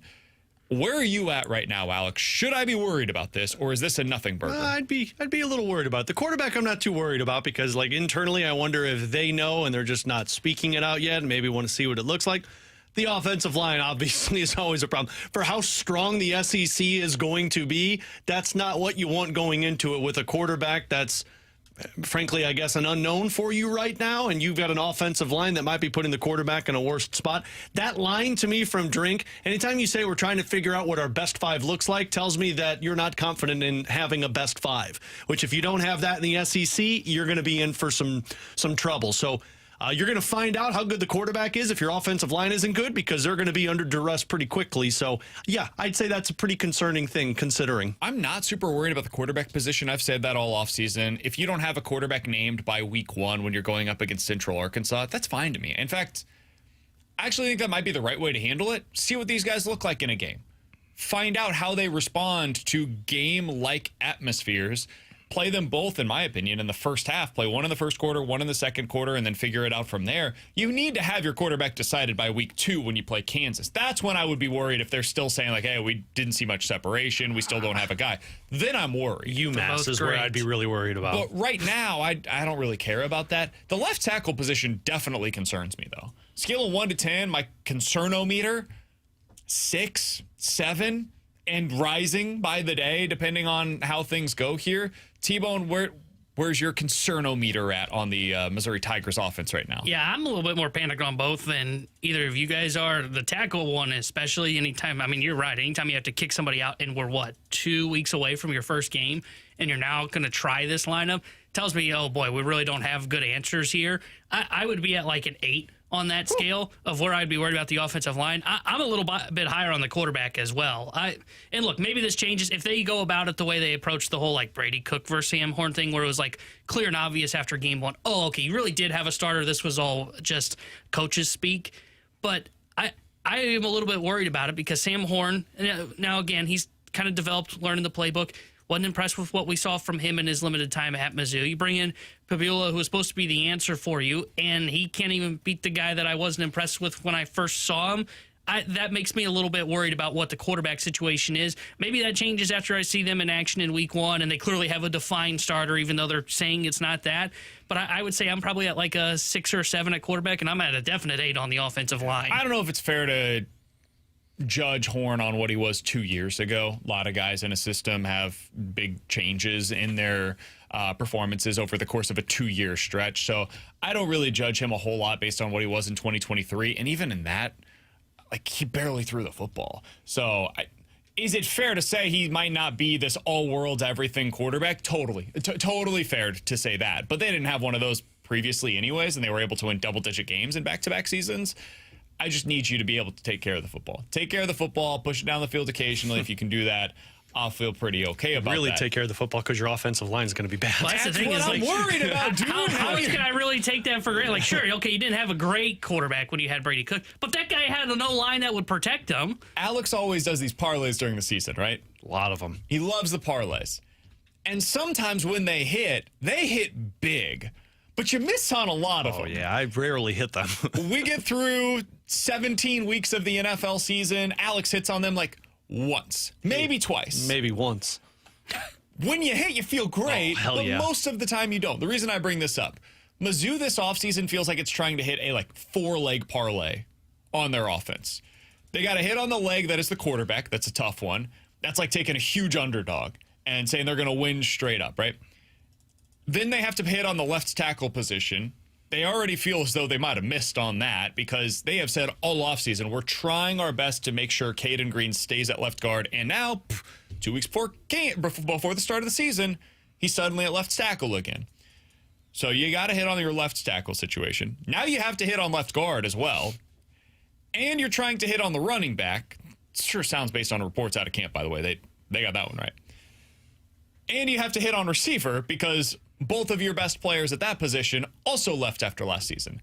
So you've got a 5-leg parlay, and if any of those legs fails, it's not like Alex's bets where it's just a complete loss, but it just puts that much more pressure on the other 4. So It's like you shove on one of the parlays and it lessens the money, but you're like, hey, I still got a shot. But then I shove on the next 3 and I'm not Push. winning any money. Yeah, push. And then it's like, It's like, what is shove? damn, that's what I meant. I knew what he was getting at But there. I That's didn't. I'm not glad you fair. clarified. Like at the end of the 5-legger and you pushed 4 and it's like, I can still win 1. You It's get your like, money back. This was a waste of my time. Yeah. That's my concern with Mizzou. All right, he's Alex's T-Bone. I'm BK. I So don't 6 feel and any 6. better. You know what? right I'm an now. Illinois fan. Yeah, you join the family. No, I'm not doing that. That was a lie. I'm going back to They're Mizzou. going to win more than Mizzou. Coming up next, Junk Shore here 6 on and 101 6. ESPN.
Alongside Alex and T-Bone on BK, time to dive into the junk drawer. I will start with this. Alex, getting a new phone is one of the most excruciating experiences you could possibly have. Yeah, but you also know that there's that little bit of like, oh, God, this phone is awesome when you get it. It's fine. When you took it out of the package and you turn it on for the first time. New phones don't do that for me, man. Oh, God, I'm glad that it's going to have a longer battery life and that I have a better quality of camera, and that's about it for I me. am a sucker for new technology. Like, I was the guy in college where it was like when something new came out, I had to get it. Oh, really? Now I've like forced myself to be like, don't do it. You don't need it. Just wait until. Now it's like I wait until my plan's up and it expires and I need to get a new one. But yeah, there's a wiggle that happens when you get that new phone and you pull it out and you take the screen cover off. Oh. I was the Android user in a group text yesterday. I hate Androids. Because my iMessaging wasn't working for the first, almost 24 hours after I got my new phone. So I was not receiving any of the texts through my phone. They were all just going through my computer because I have a MacBook. So I wouldn't get anything on my phone. And then I would text back with my phone, and it was a nightmare. So went through AT&T, went through Apple. Eventually, that stuff sucks. After like 17 different conversations, finally got it taken care of today. So that was my experience yesterday. Alex, what are you going through tomorrow? Well, we are officially in the daughter heading off to school phase of life, and I am not handling it very well. My wife's not handling it. We both sat down last night and we were talking because we had the open house for our daughter who's going to pre-kindergarten. She was doing Parents' Day out. Now she's doing like officially pre-K where her school's going to be. And both of us started tearing up. Both of us did, because we were like, oh my gosh, are we making the right decision? She's not ready for this. It's a big change, man. I don't know how parents do it. Like, this is the time of life. And like, I tried to reason with Katie, inside reasoning with myself, like, this has to happen. Like, she's growing up. It happens. She's got to do it. She's got to experience it. But every little thing about going to school where you don't have any control over anything scares the hell out of me. Yeah, it changes, man. I mean, we did this with Luca this summer. It's different because it's daycare versus school, but he goes to, what is for like little people, basically a school. Yeah. And he's there 5 days a week. He's there all day. We drop him off at 9. We pick him up at 4:30, right? Like, it's basically a school day for him, just as we would go to a work day.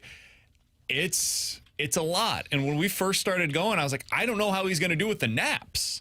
Because Luca doesn't go down for naps for us half of the time, much less for other people. Dude, no problem. The easiest place for him to take a nap, at school. Peer pressure kicks in quick. Oh, they told us that. They were like, yeah, peer pressure's a real thing. Even for 2-year-olds, he's going to probably be fine. So he was great with the naps. He does a great time there at sitting at his table. We get home, and I know people are going to get on the text line and be like, that's because he doesn't respect you, blah, blah, whatever. We get home, and like, he's running around during dinner time, all of these different things. He doesn't have time for us to sit down together, but at school, he's great with it. So different situation, different circumstances. Your kids will be great, man. They'll do an awesome job. You are going to notice so many changes, though. I know. Luca comes home now, and every day it's something different. Oh, yeah. And it's awesome. It's so cool to see all of the stuff that they learn and all of the changes based upon them being around kids all the time. It's great. The hard part is, too, like, she loved getting to do parent, and we only did Parents' Day out 2 times a week last year because, we only did a couple of days that worked for us and loved it. So we know she's going to love it, but it's like, the fact that we're dropping her off tomorrow morning for the first time stresses me the hell out. Is it 5 days a week? She's going full time? We're only doing 3 days a week. We're only doing 3 days a week because then, of course, next year is 5 days. And that was a part that I battled with because it's like, you don't want to rush into it because we still want the days at home with her when we get to spend with her. So it's like, do we want to do all 5? But then it's like, it's not being fair to her because it's going to go from 3 days a week to 5 days a week in a matter of a year. So there were a lot of parent decisions that none of us feel comfortable with, but that's life. We just got to move on from it. From the 636. Kid doesn't chill out for dinner, trade him for an A-ball pitcher. BK. You trading your kid for an A-ball pitcher? Somebody else from the 816. Guys, he listens at school and acts out at home because home is a safe space where they can be themselves. That's how we view it. And that's why it's like every 100%. Time she acts out, it's like I kept to like remind myself, be like, okay, she's not listening because she feels comfortable. This is a good thing. This is not a bad thing. Real quick, when you trade Luca, will you get a guy with big swing and miss We're stuff. going high upside. No, they're going for strikes Sorry, on the Lily. Boomer Billy. bust, baby. We are a boomer bust family over here. From the 314, don't forget about the equivalent of a second mortgage payment, BK. I have 2 in daycare right now. It's crazy. Oh, yeah. Whew, boy, you are not lying. All 3 of ours are going this year. So 2 in Parents Day Out, 1 in pre-K. Next year, 2 in pre-K, 1 in Parents Day Out. This is going to be a disaster moving The forward. craziest thing, we have different payments. So we love our daycare. It's been awesome. But it's more expensive during the summer than it is during the fall and spring semesters. They have different payment structures depending on the time of the year. So, boy, am I excited for September to hit. I was going to say, if anybody needs cameos, I'm probably available to do whatever you need me to do for you. So the 217 today, hey, Alex, how's puppy training advice going? The puppy's been the easy part right now. Couple of incidents in the house, but other than that, puppy's been fine. Still dealing with the kids is the hard part. Yep, that's the one. Puppy was like a month. I was going to be good with that. He's Alex, that's T-Bone, I'm BK. Coming up next, 314-399-9646 is the Air Comfort Service text line. We'll get into Bet It or Forget It in about 15 minutes. But next, tonight, quietly, a really important start for Matthew Liberatore. We'll describe why next on BK and Ferrario.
With Alex and T-Bone on BK, tonight's quietly a pretty important start for Matthew Liberatore. Remember on Friday when we talked to Oli Marmol, and by the way, if you guys missed any of that conversation, I think it's worth your time. 101ESPN.com, the free 101 ESPN app is where you go to find it. Those podcasts, as always, are sponsored by Shave for Door Company. When we talked to Oli on Friday, he mentioned, hey, if we were going to do something with Kyle Leahy, it's probably not at the expense of the pitcher that people would probably be expecting, which is Miles Michaelis. It would probably be at the expense of Matthew Liberatore because Libby, they tried to buy him some time by skipping a couple of starts. He's gone shorter outings recently. It's like 4 or 5 innings. I think the last time that he went at least 6 innings was like 6 weeks ago. June 29th. It's been a minute. This is not a pitcher that's getting deep into games right now, and it does appear that maybe the workload is starting to get to him. This is not a good lineup, as you saw last night by what Miles Michaelis was able to do by carving them up. Libby should have a good night this evening. He should. He should perform well. If he doesn't, I do wonder what that means and what the Cardinals would do for that spot in the rotation, because I do think you'd have to start thinking not only for the team, but for the player, what is the best path forward? Is it best for us now to consider moving you to a bullpen role the rest of the way? You could get multiple innings that way. You could even keep him on a starter's timeline where, hey, every 5th day we're going to give you 3-inning spurts, something like that. But to manage that workload, that's something they're going to have to consider if things don't go well for him again. What are you anticipating in that regard, Alex? I mean, you kind of wonder if they start maybe piggybacking guys with him, like maybe Leahy gets a few more innings and kind of is a starter, so to speak, and after Matthew Liberatore starts. Now, that weakens your bullpen significantly because you're losing a guy 5 days a week, but I think this one is very massive for Matthew Liberatore because of where he's at, and to what you said, I think with how Miles Michaelis performed last night, it kind of gives the opening to Libby, we should see the best from you in this. Now, that's not to take away anything that Miles Michaelis has done, but like Liberatore has been so good for this team this season, and these last 5 starts, you can see the gas tank hitting E. You've had some rest with it. The last outing was fine, but it wasn't great. This is a lineup that Matthew Liberatore should be able to kind of ease his way through and give you 5 or 6 innings. And if it looks poorly again to where he's getting hit around or he's not able to get through the innings as easily, he's throwing a lot of pitches, I do wonder if we see maybe a Leahy tied with Matthew Liberatore that next roll around. I do think it's worth mentioning. Here are the offenses that he's gone up against in his last 5 outings. Yeah. The Dodgers, the Padres twice in a row, Atlanta, which I know what their record is. It's still got some dudes in that lineup that scare you, and the Chicago Cubs. The start before that was against Cleveland, not a very good offense, 6 shutout innings against them.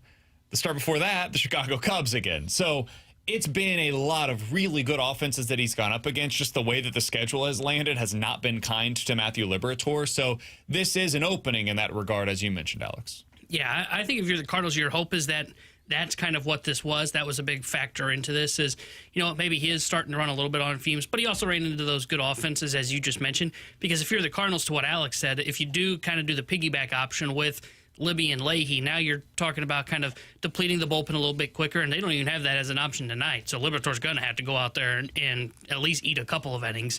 But I think your hope is, okay, get to September, and then let's reassess. Because once you get to September, you get that extra call-up. You can bring up another bullpen arm. Graceffel can come back up. You can use him as a guy that could piggyback as well if you wanted to. You can use Leahy in that role. It just creates more flexibility. So I think if you're the Cardinals, even if Liberatore struggles, your hope is, okay, can we find a way to just get through August with this rotation? And then once we get to September, we have a call-up. Then maybe we start to consider that piggyback option with a Matthew Liberatore or an Andre Palante if he's a guy that's experiencing this as well. So Libby, much like most of this roster, is a solid major league contributor. And they've got a lot of those on the position player side of things. I think you've added in Liberatore. Maybe McGreevy can work his way into that mix as well on the pitching side of things. A bunch of relievers that are, at a minimum, solid. Earlier today over on ESPN.com, they listed their top 50 players in Major League Baseball this season. This is for what they have done in 2025. So, for example, Mookie Betts, Yordan Alvarez, Ronald Acuna Jr. I think all of us would consider them to be top 50 Major League Baseball players. But based on their performances this season, 2 of those guys have been hurt. The third, Mookie Betts, has not been a typical Mookie Betts-like season. He has not been a top 50 player in Major League Baseball this year. Meanwhile, Matthew Boyd has been, according to this list. So that's just to give you a little bit of context on how they were ranking these players. T-Bone, there were 0 Cardinals in the top 100. What? 0. Does that surprise you? No, but Are you about to make a case for somebody? no, it just Say, dude, I don't know I don't know how you make a case signifies for where anybody. they're at. Yeah. And I mean, Other teams that did not have any players on this list? the Rockies. The Rockies. Okay. White You want to Sox. list any other? The White Sox. There are 4 other teams. 2 more in the American League, 2 more in the National No, League. Athletics had somebody, didn't I was they? going to say, the did. first baseman should be on there, right? I think that was him. And yeah. the Nationals have to have somebody with James Wood. They do. Okay. Okay, so what other crappy teams are there? Tampa? They do not have anybody on the list. That checks They're not out. that crappy, though. Well, they're not. But, the Angels? They do not have anybody on the list. So who's the one we're missing? You're missing 2 in the National League. Oh, Miami? Nope. No, they had Stowers. I did see him. Oh. Arizona has somebody. San Fran? No, they've Nope. got Denver's, I think, or Chapman. Pirates have somebody because of somebody. Reds have Do the somebody. Pirates have somebody? Yeah. Yeah. Skeens. Oh, duh. Brewers? That's pretty good. Jeez. Brewers are one. Okay, I this was- was a I don't remember BK seeing the game. Brewers on there. This was a I love BK that so game. much. One is. Somebody on the text line over there. How Miz- can you not believe in them? They don't have a top 50 player in the sport. Mizorowski not on there for how he's performed. Fair question. Like, that dude's a stud. I'm trying to think who. Then it's somebody in the East. It's not Washington. It's not Miami. It's not Philly. Atlanta. Oh, is it the Braves? It's the Braves. That's the other one. They've got big Atlanta, names. Colorado, Yeah. Milwaukee, St. Louis in the National League, Chicago, LA, and Tampa Bay in the American League. Alex, as you look at this, just another reminder that you need elite level talent. In order to win in this league, we talked about this with Mo. You asked the question, can you win at an elite level without the elite level talent? He said it's really hard. Then he kind of said, ownership's got to go get it. He said, hey, listen, superstars come in all different shapes and sizes. And so far this year, at the time that we asked that question, Brendan Donovan has been performing like a superstar. Now, the difference between Donovan and superstars is that they continue to perform like that. And this is not a shot against Brendan Donovan. You guys know how much I love that guy. But he's not been performing like that since then. Meanwhile, Aaron Judge, all he does is just hit homers every night. Shohei Ohtani, he hits home runs and then he goes out and pitches 5 innings with 9 strikeouts. Tarek Skubal, unbelievable all season long. Cal Raleigh, probably going to break all of the records for catchers with home runs. Bobby Wood Jr., unbelievable. Paul Skeens, you go down this list, it's like, yeah, those are the kind of players that the Cardinals have been lacking, and they're the kind of players that both lead you to October and then through October. Until the Cardinals are able to acquire them one way or another, they're going to continue to find themselves in this spot where maybe they sneak in, maybe they miss by a game or two, because they have so many solid contributors like Libby, like Donnie, as I previously mentioned, but they're lacking this top-end talent. And They've it's kind got to of a- find a way to get it, man. It's kind of a 50-50 split when you look at least like the top 20. I'm just going through these through my head of like how they were acquired, and it's kind of evenly split in terms of guys that were drafted by the organization and developed versus guys that were acquired at some point via free agency. I'll tell you the one thing that you don't see a whole lot of is trades. Like, it's typically signing free agents rather than trading for them. Yeah, I think there's only or if it is a trade, one of them, like Tatis is on there. Yeah, he was very traded young. when he was very young, and it was a high upside PCA, play. same Like thing. Rafael Devers was just acquired. Like, other than that, like, you're talking about a lot of guys that were acquired very young or identified. So PCA was traded for, he's in the top 10. Crochet was traded for, he's in the top 10. Kyle Tucker was traded for, he's in the top 11. Soto was signed, but he had previously been traded for. Tatis was traded for as a young player. That's 5 of the top 13. Schwarber signed. So yeah, but then you got like Machado Judge, who was signed. drafted. Like, it's just there's Tom not a clear. Marte signed, It's not traded. like there's a blueprint that you look at and you be like, this is how you get it. It's just acquire talent, dude. You have to acquire it by every means possible. You have to go to the international market, go there, and find players that can continue to develop for you. It might take some time. A lot of those guys are like 16, 17 years old at the moment that they're signed. All right, cool. 6 years from now, let's see the fruits of that labor, because they have not been very good at it. In the last few years, think about how few players the Cardinals have been able to acquire via international markets, amateur free agency, that ended up contributing in any meaningful way for the big league club. It's been a disaster in that regard. They used to be pretty Reyes decent was a big at that. one. Reyes was one. A Rosa Reina back in the day. Adolis Garcia they got from the international market. But then those guys, reach close to the big league level and they're gone. We said we want defense. Exactly. Yeah. So they've had some of these guys that have made it through their system, but they never really gets to the big league level. Or they get here and they don't have the same amount of success, whatever the case may be. But a lot of these guys on this list are from international free agency or trades. Hey, trade for guys at the big league level, trade for guys at the lower levels, continue to acquire that talent, go to free agency. It's identify talent. Exactly. That's how these teams are finding it. They identify talent the proper way. Yeah. They identify it, they accumulate it, and then they develop it. The Cardinals have done none of the three in recent seasons at this level. Right, they've developed some really solid players, just not these guys. And if you're optimistic, it's Heimblum, because everybody we've talked to says this guy knows how to identify talent.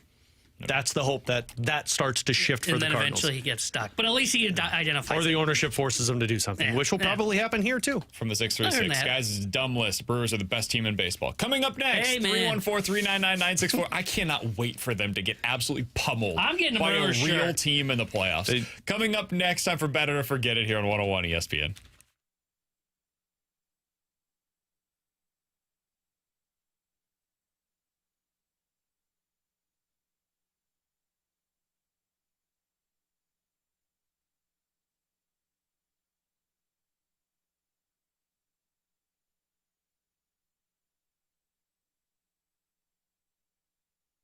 Alex Ferrario with you to talk about my friends out at Classic Air Care, who is here to help you with your HVAC system needs. And look, it's about to get hot again this week like it was a couple of weeks ago, and this is the time of the year where you've got to have that company that's available for you when things pop up. And you got to make sure the company's taking care of that HVAC unit throughout the year. It's why I urge so many people to check out Classic Air Care's maintenance agreement. What this is, I've been a part of this since 2016, and they maintain 2 units that were over 20 plus years of age, and then of course one hit the fritz finally, and Classic Air Care took care of me with that. But with the maintenance agreement, what it is, twice a year in the fall and the springtime, they come out, they check the unit, clean the unit, fine tune it, make sure everything's working properly so that you get you through that upcoming season. But if issues pop up, you call Classic Air Care, and because you're a part of that maintenance agreement, you get priority scheduling, and they've got over 100 vans out on the road, which means they can get to you quickly. That priority scheduling could be the difference of helping you that night or the next morning. So call them today, schedule online, check out that maintenance agreement. Just do me a favor and tell them Alex Ferrario sent you. It's Classic Air Care and ClassicAirCare.com.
314-399-9646 is the Air Comfort Service text line for Bet It or Forget It. You guys give us a scenario. We will tell you if we are betting it or forgetting it here on 101 ESPN. All right, let's start out with this. Bet It or Forget It. The 6 teams that are in the playoffs right now in both the American League and the National League will be the 6 teams that ultimately make it to the postseason. We'll see no shakeup in the current makeup of the postseason. So Toronto, Detroit, Houston are the current division leaders in the American League, and then in the wild card standings, it's Seattle, Boston, and the Yankees. I'm gonna say bet this one. I think that one stands true, specifically in the National League. The American League is the one I guess I'm wavering on, but I don't know. Is there a team that you're pinpointing that you're like, not sure about them? I would go the Yankees personally. Yeah. I don't know if they're making it. The hard part is I just don't know if I buy into Cleveland fully. Nope. I buy into Texas. That would be my team. Yeah. That's why I would say Forget it. forget it. I think I think Yankees fall out. I called that shot last week or 2 weeks ago. They can't play defense there, and Judge is still hurt. I'm out on them. I think Aaron they will Boone's fall still apart. the manager. Yeah, you want to talk about a bad manager? St. Louis, let me show you New York. I think the Rangers get in. You know that Bruce Bochy, that guy's a manager. And again, I mentioned this earlier. Yeah, winner. You talk about a team that, like, if you want to talk about a surprise team that might go on a run, they got the formula, man. They got 3 studs at the front of their rotation. They got to figure out the bullpen, but like they added Maton. The bullpen's been solid since their trade deadline. And the offense, if it just kind of clicks together, you still got Corey Seager. Rowdy Tellez is like saving them now at first base. I'm going to say they get in. I think the Rangers will surpass Cleveland and surpass New York and take that third wild card. It's so weird with their offense, man. Their offense just has not been good. I don't understand it. You look at the names and you're like, these guys should be producing, and yet they just don't. I don't get it. But their pitching is really good. Yeah, I think the Yankees figured it out. I think they solved their problem, why they were losing so much, and that's Devin Williams being their closer. Did you guys know Nathan Eovaldi has a 1.7 ERA this year? I knew it was good. I didn't him. realize it was that low. A 1.7 ERA. He's thrown 116 innings, and on the season, he has allowed 22 earned runs. That's insane. Did you listen to one of our favorite baseball podcasts, The Roundtable, yesterday? I did not. Okay, so then I want to ask you this question because it's a fun one. Game 7, you've got Eovaldi, you've got DeGrom available. Who do you start? Eovaldi. There's no doubt in my mind. I think that's who I go with too. DeGrom. But there was a lot of conversation about DeGrom because it's Jacob DeGrom. I mean, it's Nathan Eovaldi. It's Jacob DeGrom. That sentence doesn't matter as much as like 8 years ago. A, Nathan we're gonna start Eovaldi them both. has a better track record in No. the postseason. B, Nathan Eovaldi has been better this season. And C, I can go to Jacob DeGrom for a 1 to 2 inning spurt at the back end of the bullpen if I need to. Jacob and DeGrom. his stuff will continue to play up in that area. Jacob DeGrom name doesn't So carry like it Eovaldi's- used to. Potentially, but Eovaldi's stuff is not necessarily what I'm going to him for. It's the like bulldog mentality. You guys, in the playoffs, I really do believe in that stuff.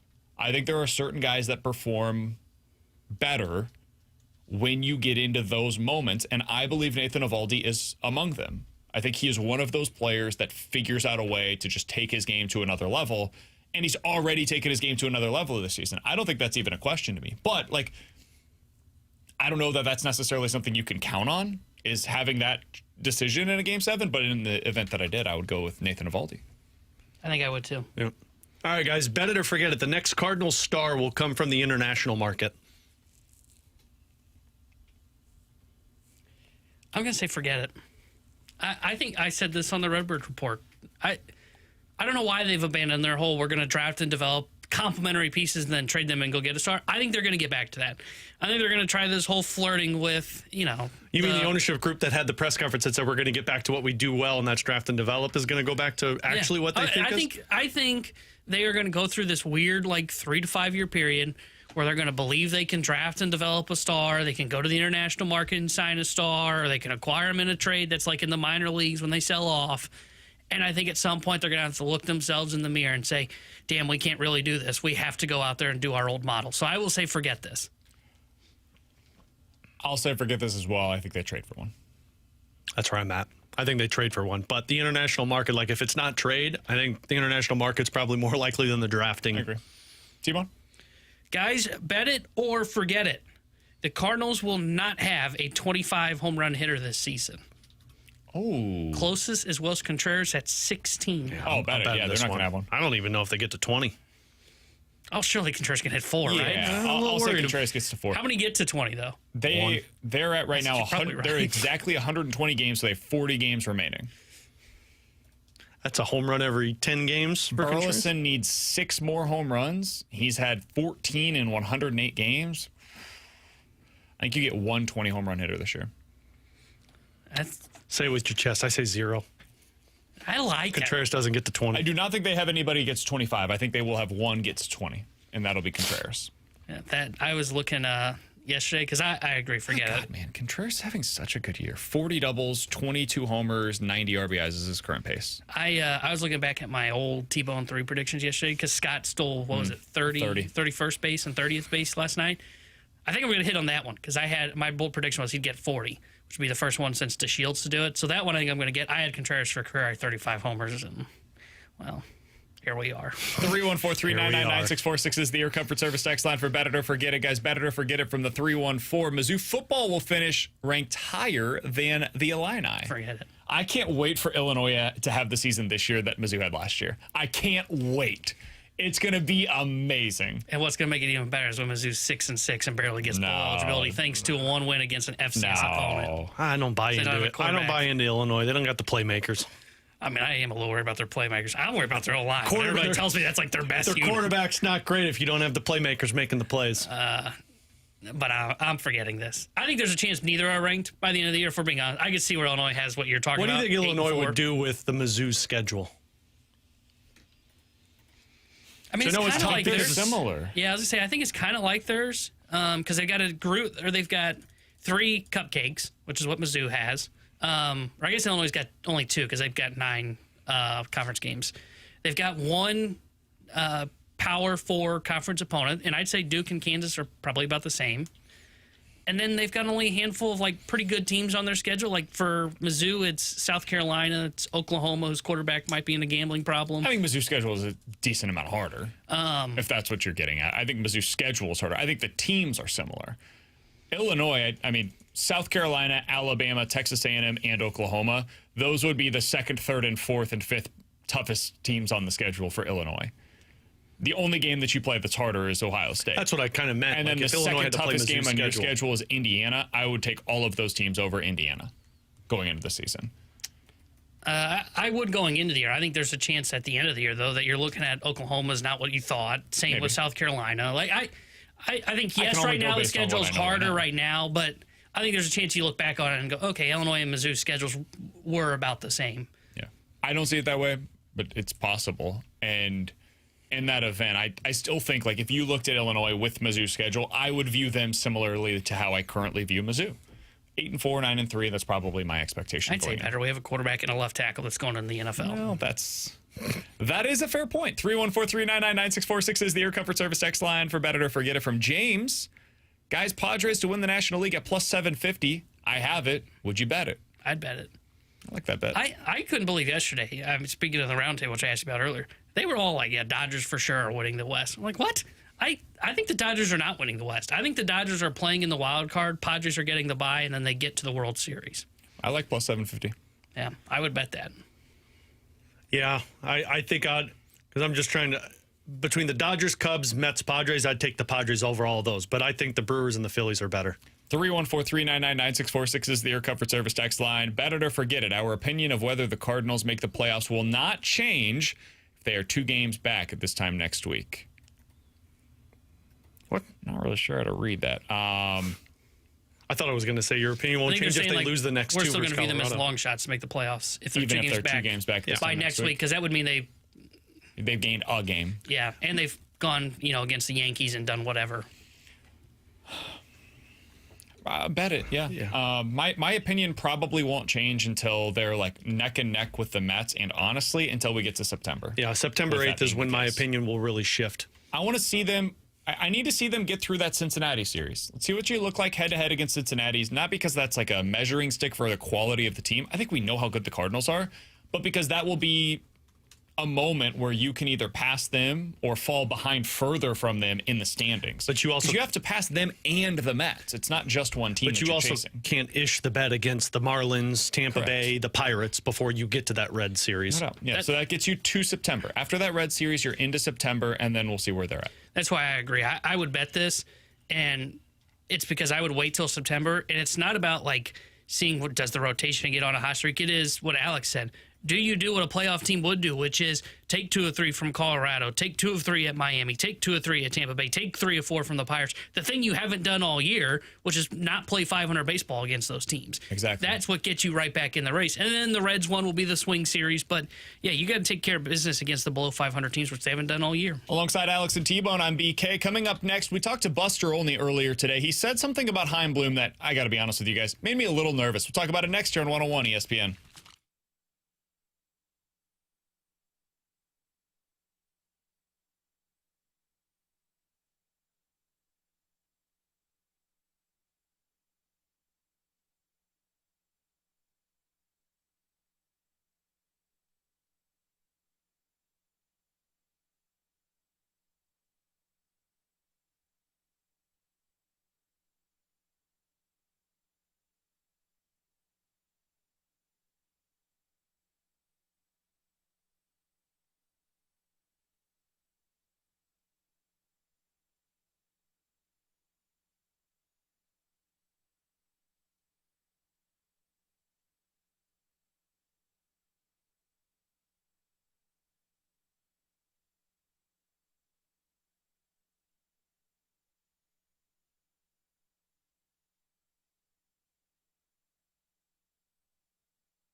Tanner Hendrickson here with a Sports Center update brought to you by Saliga Heating and Cooling. Cardinals took down the Rockies last night 3-2. Game 2 of their 3-game set with Colorado is tonight. 6:45 will be first pitch. Kyle Freeland is on the mound for the Rockies. Matthew Liberatore will get the start for St. Louis. The Sports Center update is brought to you by Saliga Heating and Cooling, a Daikin heating and air conditioning dealer.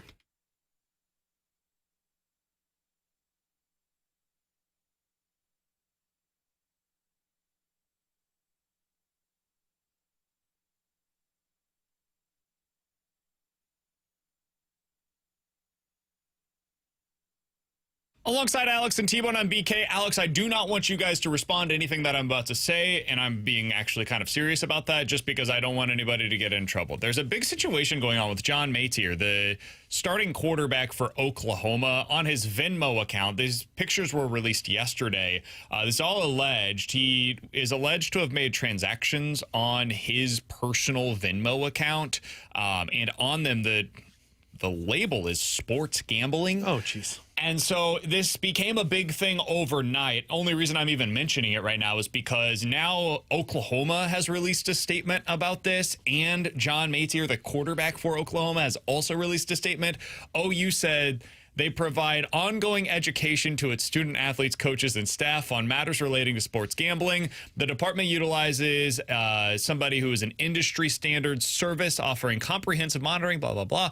OU takes any allegations of gambling seriously and works closely with the NCAA in any situations of concern. OU Athletics is unaware at this time of any NCAA investigation. John Matier, the quarterback for Oklahoma, then tweeting out, the allegations that I once participated in sports gambling are false. My previous Venmo descriptions did not accurately portray the transactions in question, but were instead inside jokes made between me and my friends. I have never bet on sports. I understand the seriousness of the matter, but recognize that taken out of context, these Venmo descriptions suggest otherwise. I can assure my teammates, coaches, and officials at the NCAA, I have never engaged in any sports gambling. Oh, boy. These are all from 2022, so it's been a few years now since any of this. Again, allegedly, these were all from 2022, according to the posts that were put up yesterday. We'll see where this ends up going, but not a situation that Oklahoma or the player would like It's to funny be the Venmo involved thing with. comes up. Wyshynski was on with Merrick's podcast yesterday. He was telling a story that Brady had to change his Venmo account because people kept Venmoing him and requesting money to pay them back because Brady didn't hit their parlay for them. So Venmo's wild these days. Yeah, and there's a lot going on with that. All right, so that is the update on the Oklahoma situation. I know that got a lot of steam last night. Didn't want to even mention it today, honestly, until we got something more concrete other than just some random screenshots that can easily be doctored. Now that Oklahoma and the player have both responded to these allegations, and if we're being honest, man, the quarterback sure seems to indicate, based on this this tweet, that it, according to his own description, appears to be his Venmo account, and we'll see where this ends up going. All right, so earlier today we had Buster Olney, ESPN MLB insider, on the show, and Alex, I wanted to ask him about the future of the Cardinals because he talks with people around the industry, kind of how they saw the Cardinals leading into the deadline versus where they're at today. You asked a really good question on how Chaim Bloom is viewed across the industry and both the pluses and the negatives that come along with him being in charge of the baseball department. Take a listen to Buster Olney earlier today on BK and Ferrario. I am going to be really curious as he goes forward what he learned from his experience in Boston, because and I know this is not a surprise to Chaim. If I were to tell him this, there was some criticism of him in Boston that he wasn't inclusive, that he didn't bring in people in a front office and draw them in. Here's the thing. General managers, like all of us in this industry, you have a chance to get better. You have a chance to learn and go forward day to day. And I'm curious to see how that part of Chaim evolves. And we saw at the most trade deadline, there's some general managers who clearly are not afraid to make a deal and to potentially be wrong. Dave Dombrowski is one of those. Jerry Dipoto is one of those. A.J. Preller of the Padres is one of those. The perception of Chaim and other front offices was, when he was with the Red Sox, is that he would agonize over these trades, and he would sometimes get paralyzed by that.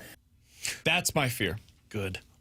The more that we talk to people across the industry about what Chaim Bloom did in Boston, the more I feel like his Boston tenure was the last 5 years of John Mozeliak here. Now, it also came along with building up the farm system, and he drafted and developed a lot of the players that are now having success for the Red Sox. That should not just be thrown to the side. That's a super important part of this. And he did make a really good trade, which brought back Wilyer Abreu at one of those deadlines in question. So it was not nearly as bad as what Mo has been. But there are some similarities that are rather striking. That doesn't mean that's going to be how he operates here, Alex. He can change. He could say, I learned from some of those situations, and now I know I need to be more aggressive. But we don't know that that will for sure be the case. So as you continue learning more from outsiders on how Chaim Bloom operated in Boston and what that means for the Cardinals, where are you at right now on your level of confidence that he'll be able to filter through these options that they have? Honestly, like, I'm just in the middle. I'm still an unknown right now. I can't judge a guy off of his past because anybody can shift their way of thinking. The other part of that answer that got me really concerned was him saying that Chaim was always viewed as an inclusive kind of guy that wouldn't involve a lot of other voices. That's problematic if you're not willing to take in other voices. So if you're agonizing over a decision because you don't want to make it and you're not bringing more voices in, man, you're going to be a guy that just gets stuck. Like, the more we hear about it, yes, he can identify talent, and yes, he can draft and develop, but doesn't it just sound like Chaim Bloom's the next guy? He's not the guy. And what I mean by that is, like, he was the guy that drafted and developed and found all of these pieces that are in the Red Sox system. But the Red Sox got to this point without Chaim Bloom. They have another guy in place that was able to make the aggressive decisions to put them in a position where they're at right now. Crochet. Yeah, and they traded away Rafael Devers, who was a problem. So that's problematic if you've got a guy like, it's great that this system has been so bad for so long, and he's a guy that can identify talent and find maybe some budding stars. But it sure doesn't sound like that's the guy that gets you to over the World Series hump. It sounds like the guy that gets you back to being competitive, but he's not going to be the guy that gets you to that next level. That's my fear. If I'm just being candid, that's my fear, is they hired the guy that they believed could get them beyond 82, 85 wins in Boston. And I don't know if Craig Breslow is that guy. Like, I don't know that he's particularly good at his job either, but, you know, he went out and he got Alex Bregman in the offseason. He was potentially in the mix for Arenado. That was placed on the back burner because Alex Bregman became a real option for them. He went out, was aggressive, and made a move to go get a legit front-of-the-rotation starter. He has already re-signed Garrett Crochet. He has re-signed Roman Anthony to a long-term extension as well. He's made some really aggressive moves here. And Chaim wasn't nearly as aggressive. Instead of going to the top of the market, he got Trevor Story, the guy that we feared that the Cardinals would go out and acquire. He actually did it, and that deal has been a disaster for the Boston Red Sox. He signed that deal that Breslow desperately wanted to get out from underneath with Rafael Devers. He had a decent rotation, but he didn't have that number one guy. Brian Bayo was probably miscast as being that top of the rotation dude. They have added the top of the rotation guy, the middle of the order bats, and they have supplemented that with the young players that Chaim Bloom had in the system. That's my biggest fear, if I have one right now, is that Bloom will be able to get you to a certain point, and then he won't go to that next step. He won't get to that puke point, and it will feel very similar to how it has with Mo, where even in the seasons where the Cardinals have been good in the last 5 to 7 years, you feel like there's one more step to take, and they just don't take it. They put their toe up to that line, but they never cross it. Is it weird, though, that part of me wonders if that could be a good thing? Because haven't we complained about John Mozeliak, like, you've stuck with the same guy for this long and it gets stale after some time. So if you get a guy, now to me, this is the ownership. Like, this is going to be on you. If you've identified the guy that can go out there and get young talent and develop them up to be players that could actually make a difference for the major league level, then good on you. You found the right guy. But the ownership's going to have to know, like, hey, we need to cut a cord when we need to cut a cord because this guy's only going to get us to a certain line, and then we need to go out there and get the next guy, and it doesn't get stale. Maybe. I don't know that it necessarily... I don't know if that's even if you have ownership, like, restrictions, like, you still have to find a way to get the star. Like, look at... Every team has restrictions. Yeah, like, look at the Royals. It didn't stop them from having Bobby Witt Jr. Look at the Pirates. It hasn't stopped them. Well, we'll see. They've got Paul Skeens, but if they choose to keep him like that, you should still be able to go out and acquire stars, even if your payroll is going to start operating in, like, the 20 to 30 range if you're Chaim Bloom. Like, you still have to do that. The Rays would acquire stars, and they are such a small organization, but they had Evan Longoria. They thought they had the guy at shortstop in Wander Franco until he had his stuff off the field that pulled him away from it. Like, it can't just be, well, I did all the things I'm supposed to do. I got the complimentary pieces, but ownership won't let me get to $160 million payroll, so I can't get the star. No, that's an excuse. That's an excuse why you can't get the star. You have to be able to still go out and find that guy. Yeah, go make the trade for Crochet. Go sign. Alex Bregman didn't break the bank. No. That's a deal that the Cardinals could sign. Be He's aggressive. been a difference maker. And be right. The Cardinals got too many of those wrong over the years, where they went out to the market, they signed somebody, they get Dexter Fowler. They don't get the right guy. They go to the market, they want to sign a starting pitcher, they get Mike Leake. They go to the market, they want to sign a starting pitcher, they end up with Steven Matz. They go to the market, they have, $25 million. They signed Lance Lynn and Kyle Gibson. I really like both of those guys. That's not what the Cardinals had needed at that point in time. They needed upside, and they got stability. So for $25 million, instead of getting that upside, they landed on guys that were going to give them 150 innings with the 4 ERA. You knew that the moment that you signed it. There was never more upside than that, most likely, for either of those two individuals. So they have consistently missed on some of these bigger decisions, and that's something I hope changes with Chaim Bloom. But the more that I hear people talk about it, based on his track record in Boston, the more it sounds like it could be similar, and I hope he changes. I hope he learns from it, and I hope he looks back on it and says, I need to be more willing to make those tough decisions and to be wrong. I need to be more willing to mess up and to make things messy, and then I'll have to clean it up for myself, and I'll figure it out from there. And I need to be more willing to bring more people into the decision-making than what I've been in the past, if that's how Buster feels it. I do wonder if that's a Boston thing, because it's the same thing that's been criticized now about Craig Breslow as well. But I also think you asked the question, like, hey, what does it look like? Because he got to a point where he kind of stabilized Boston after trading away Mookie Betts, and then he never got back over the top. I also think he's going to get a lot longer of a window here in St. Louis because it was Boston to that point. They have been separated on all decisions for the last couple of years. But I mean, it is something worth keeping an eye on, because you want to talk about how you turn a fan base against you. You say you're going into a rebuild. You rebuild for 3 years just to get to the spot where you took over, which was a team that's muddled in the middle at about 80 to 82 wins. Real quick, we had a few people text in saying something to the effect of, like, BK, what's wrong with you? Trevor Story's having a good season. Trevor Story's been fine. He's got an on-base percentage below 300. Yes, he's hit a bunch of home runs. So, like, he's played a lot, and the volume numbers are there. He's had 18 home runs and 19 stolen bases this season. That's sexy, but he has not been a very good offensive producer. So far this year, he's been below league average offensively. He's not hitting for as much power as you would need to with this number of at-bats to be able to make up for a really, really low on-base percentage. So Trevor Story's been fine. He would be like the 4th or 5th best player on the Cardinals this year, much less on the Boston Red Sox. Coming up next, we'll hit the rewind here on 101 ESPN.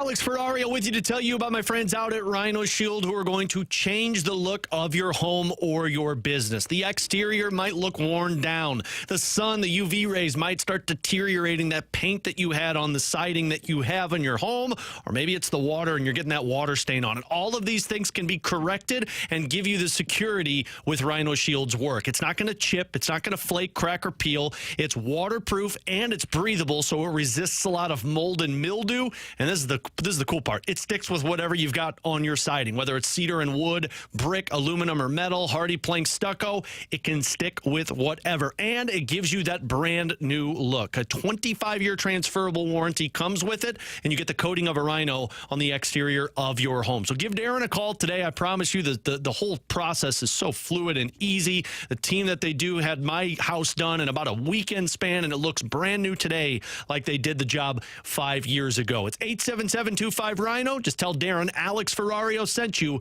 877-25-RHINO.com.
Where'd this rain come from, man? Beautiful day all morning, suddenly. Yeah, so where does the rain come from? That was like third grade. If you missed anything from today's show, be sure to check it out on the podcast page, 101ESPN.com. The free 101 ESPN app is where you go to find it. That's all sponsored by Schaefer Door Company. Over there, you'll find our conversation that we had earlier today with Buster Olney. You can also find that on YouTube. You know how like tornadoes develop? Through youtube.com/101ESPNSTL. Cardinals back in action this evening. They will be taking on the Colorado Rockies. It is Matthew Liberatore taking on the one, the only Kyle Freeland on the mound. 5.5 ERA, 2-12 record on the season. Game over for the Cardinals. How you feeling about tonight's game between the Cardinals and the Rockies? It's the Rockies, so I'd lie to you if I told you I felt confident, because I never feel confident for games like these. Sure, it's the Rockies, and it's like every time you feel like you should win, like yesterday, you thought it was an easy 9 runs over by the third or fourth inning, and that Cardinals or the Rockies pitcher was dealing against the Cardinals. T-Bone got the under. Yeah, it was smart. It was smart. It didn't go like I thought. So, do I think they're going to win? Yes, I think it's going to be like a 4-2 win. But I also could see it going the other direction because it's the Cardinals and Rockies. Over under set for 8.5. I'm going to take the over on this tonight. I do think the Cardinals will get the win. T-Bone, how you feeling about it? I'm going under. I think they will win. I think it'll be a 4-2 game. I think Libby gives you a quality start, bounces back, and we just what's the biggest struggle for the Cardinals? If the guy's left-handed. So I don't think they're going to have a great offensive night. All right. Well, he is indeed left-handed. He unfortunately is also bad. Alex, I would give today's show a 7.5. 7.5 would be my rating on a scale of 1 to 10. I was thinking 7.9. 7.9. Buster was great. Buster was really good. A great interview. Got some good content from it. I think we had some good laughs along the way. I thought you were particularly good today. I'd give myself a B-. There's always more in the tank, you know? He's Alex. That's T-Bone. Kind of like when it rains. Tomorrow's my Friday. Rain coming from the sky. We'll talk to you then. The Fast Lane's next here on 101 ESPN.